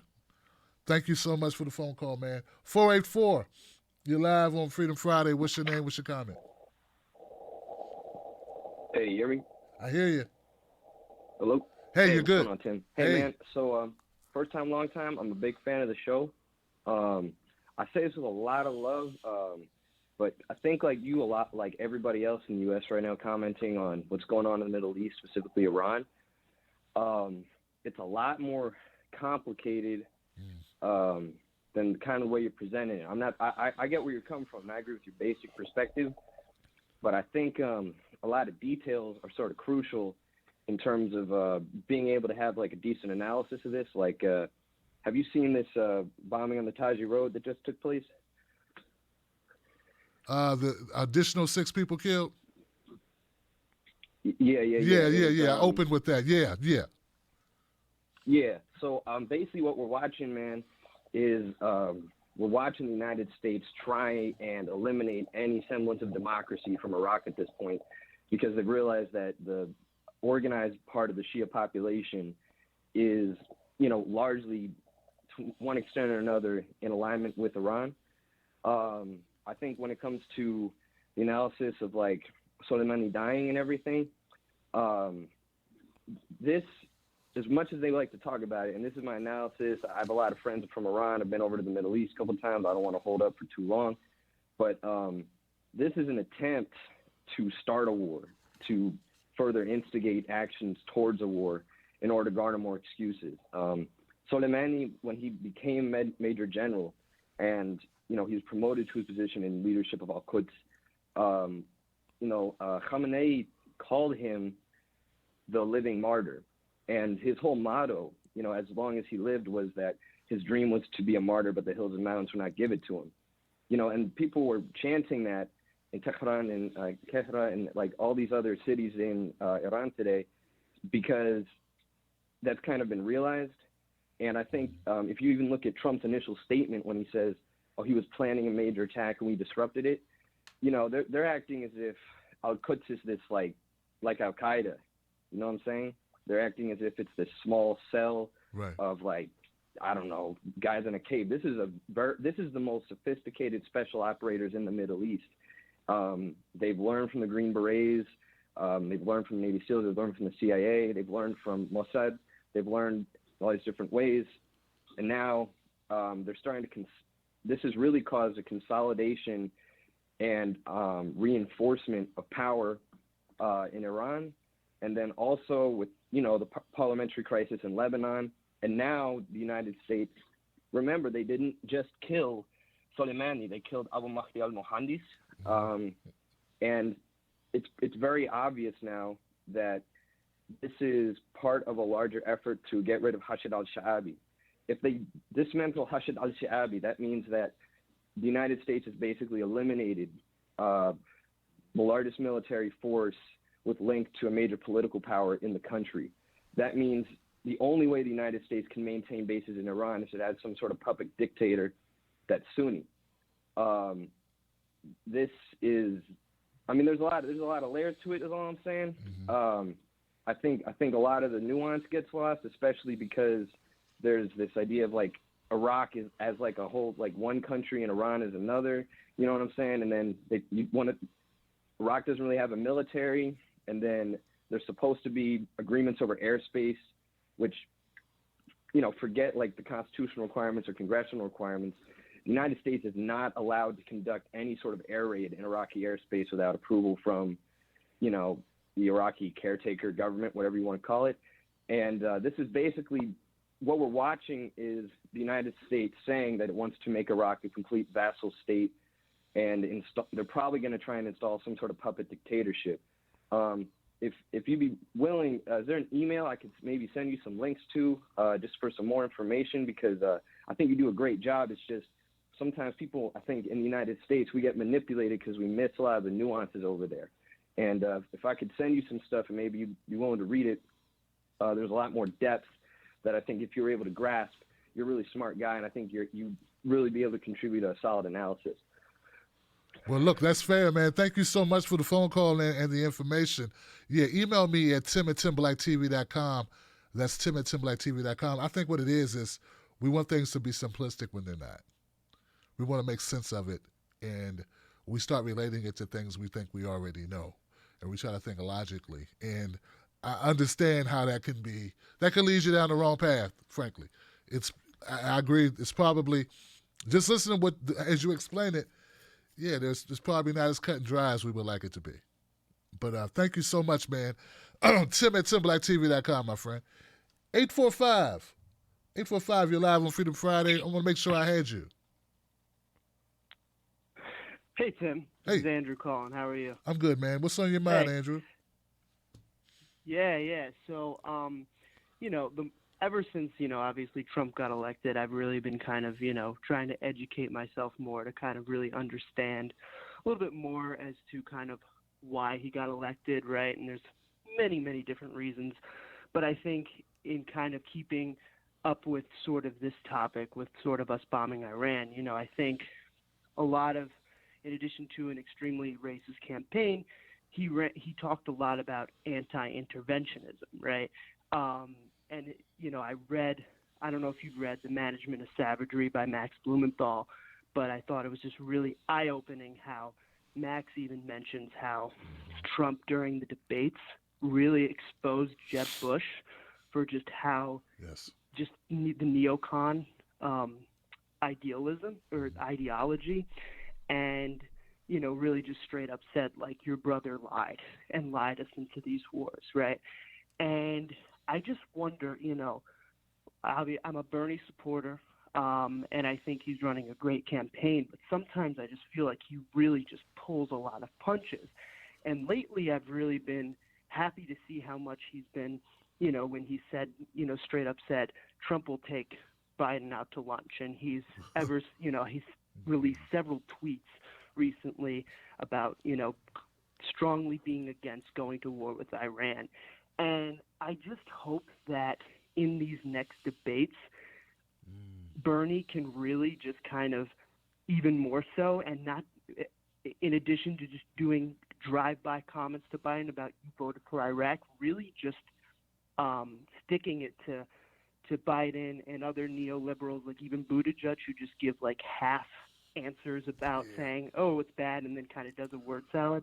Like, I really just hope Bernie really just drives home the point about this interventionist foreign policy that's going on with these both parties, because I think, he can really wake a lot more people up if he's just much more explicit to those problems, if that makes sense.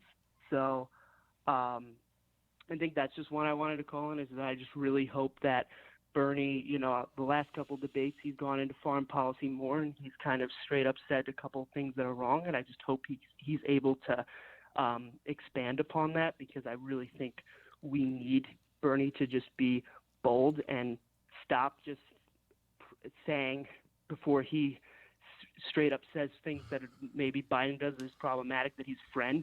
Just skip the friend part and just say, you did this. You voted for Iraq. You got us in this Syrian mess. You got us into this Libyan mess. And if you are president, we're going to continue these wars, and our country is not going to be better for it, right? And you are contributing to these lies that are happening to the American people. Just something like that. So I think that's just kind of where I'm at with that. I really just hope Bernie can continue to just pound those points explicitly, because I think that's just what we need right now in terms of national discourse. All right, brother. Well, thank you for the phone call, man. I appreciate it. And it's a point we'll take, and I'll comment after I get these last two calls. I got 412 coming on. Hey, 412, you're live Freedom Friday. What's your name? What's your comment? Hey, Jim. Hey, Wolfpack. It's Uli. Wow, I'm blown away. This show tonight, this Freedom Fridays, reminded me why I'm looking forward to every Friday night, and why I'm listening to you, and why I appreciate the company I'm in here so much. Every single caller tonight was so on point. Well, maybe KJ was a little off. But, I kind of hung in because I didn't want to be rude and hang up, but just about everything I had on my mind was said, and so much more in depth and informed and eloquently that I could have possibly expressed it tonight. One call that prompted me to call in as well was a gentleman earlier on who mentioned how people in general are so preoccupied with their lives, with their daily struggle, with bringing food to the table and paying the rent and all these things. And that's the reality I'm experiencing here. I work with a lot of people every day, and this morning I went into work thinking, oh my gosh, everybody's going to be talking about this strike and this assassination and whatnot, and they weren't. We here, the Wolfpack and everyone who's on the internet and following independent media, we tend to at times forget that the vast majority of people not only are misinformed, at a great part they are uninformed completely. The gentleman mentioned earlier how people don't, pay attention to history and don't know history and wouldn't recognize history as it's repeating itself. He brought up how a lot of Germans were completely clueless before the war and during the war, even what was going on, and he was perfectly right about that. The majority of people are very much preoccupied with taking care of their families and their own lives. And the little bit of information they do get, in all likeliness, does come from the propaganda machine. The mass media, as we know it, isn't its separate entity. It is just another arm of this government, and it is and has always been used to propagate their ideologies and their ideas of how things ought to be for them, And to those people, it is nothing if a couple of thousand or even a couple of million of us die and perish somewhere. That's completely meaningless. They're out for themselves. They're out for their profit, and that's all they see. Meanwhile, the vast majority of people, are concerned with feeding their family and don't even pay attention. Right. And that's how countries slide into wars, and that's how things happen. So this being said, and realizing what an incredibly informed and smart community we have here, all I want to say is it's us. It's up to us. What can be done? It's us. The Biden thing, Biden has a lot of name recognition, and I think that's what a lot of us tend to forget. That there's so many people out there, they recognize the name. Oh, Biden! I heard this. I heard of this guy, and that's whom they're going to vote because he's the only one they kind of recognize. So what can be done is us. We got to go out there and do piecework, little by little. Like the guy that called and said, they don't know Bernie Sanders or Tulsi Gabbard, but they know you. So you got to be the one, Right. not aggressively, but just spread the word. And the one gentleman that called up, and this is the last thing, because I was watching the chat while he was talking, the gentleman who was in the military, who fought and left us with this gripping story, the whole chat was suggesting that I hope you're still listening, start your own channel and start spreading your stories and sharing them with us, because I think, the whole chat wanted it. So I wanted to pass that along in case he's still listening.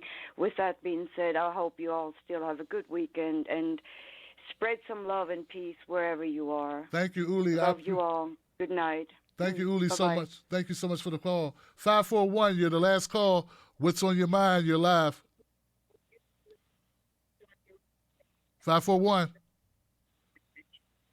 541, you're the last call.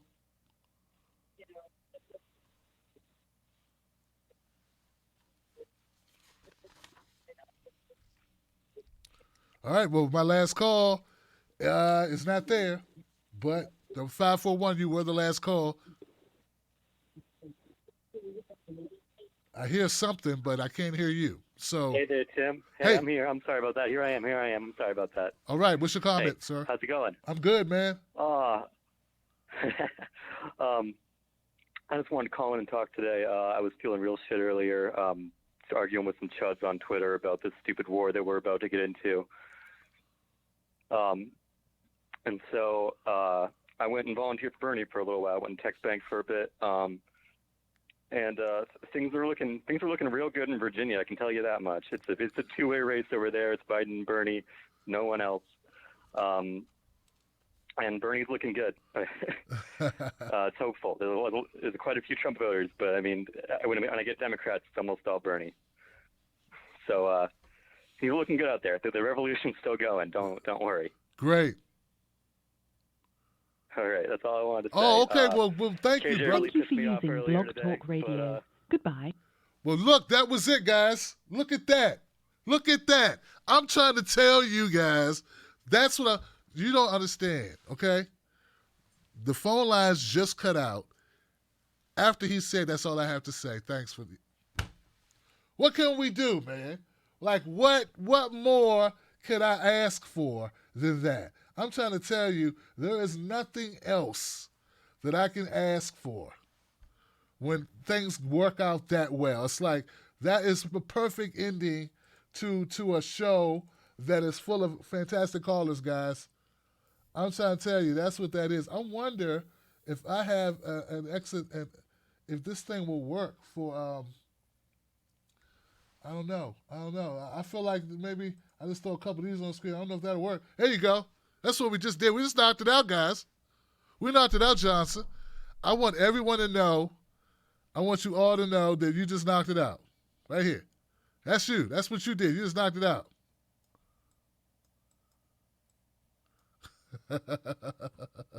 So, look, I want you to know I'm very proud of my callers tonight.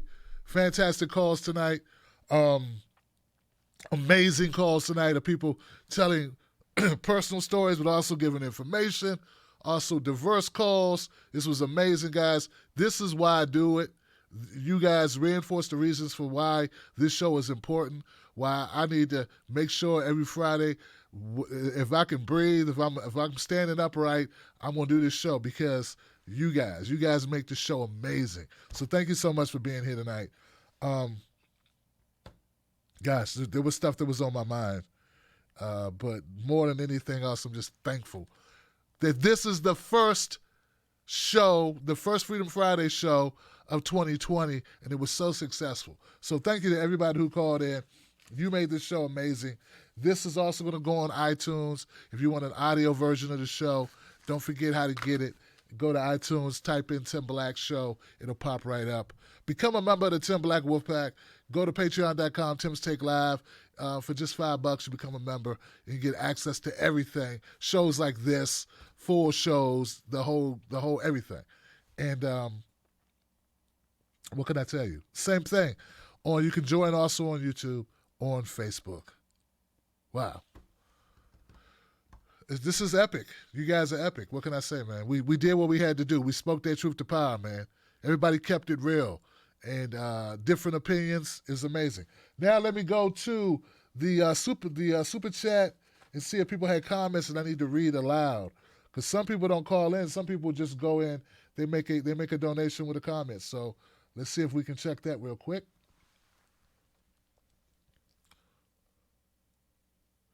Michael Goodard. Oh, Osama Kasim said I was referring to Bloomberg. Yeah, okay. Yeah. Okay.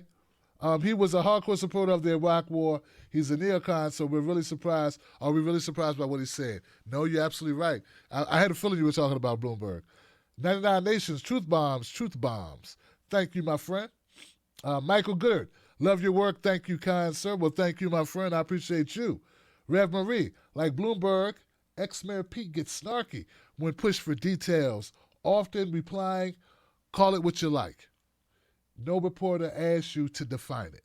No, the reporter asks you to define it. That's good point. Good point, Rev Marie. David Melford says, the Republican presidents are told in order to stay in power, keep the population in fear in the 100-year war. Wow. Baby Gerald says, I'm broke as a joke, but going to join the Wolfpack next payday. Until then, here's something for the new year.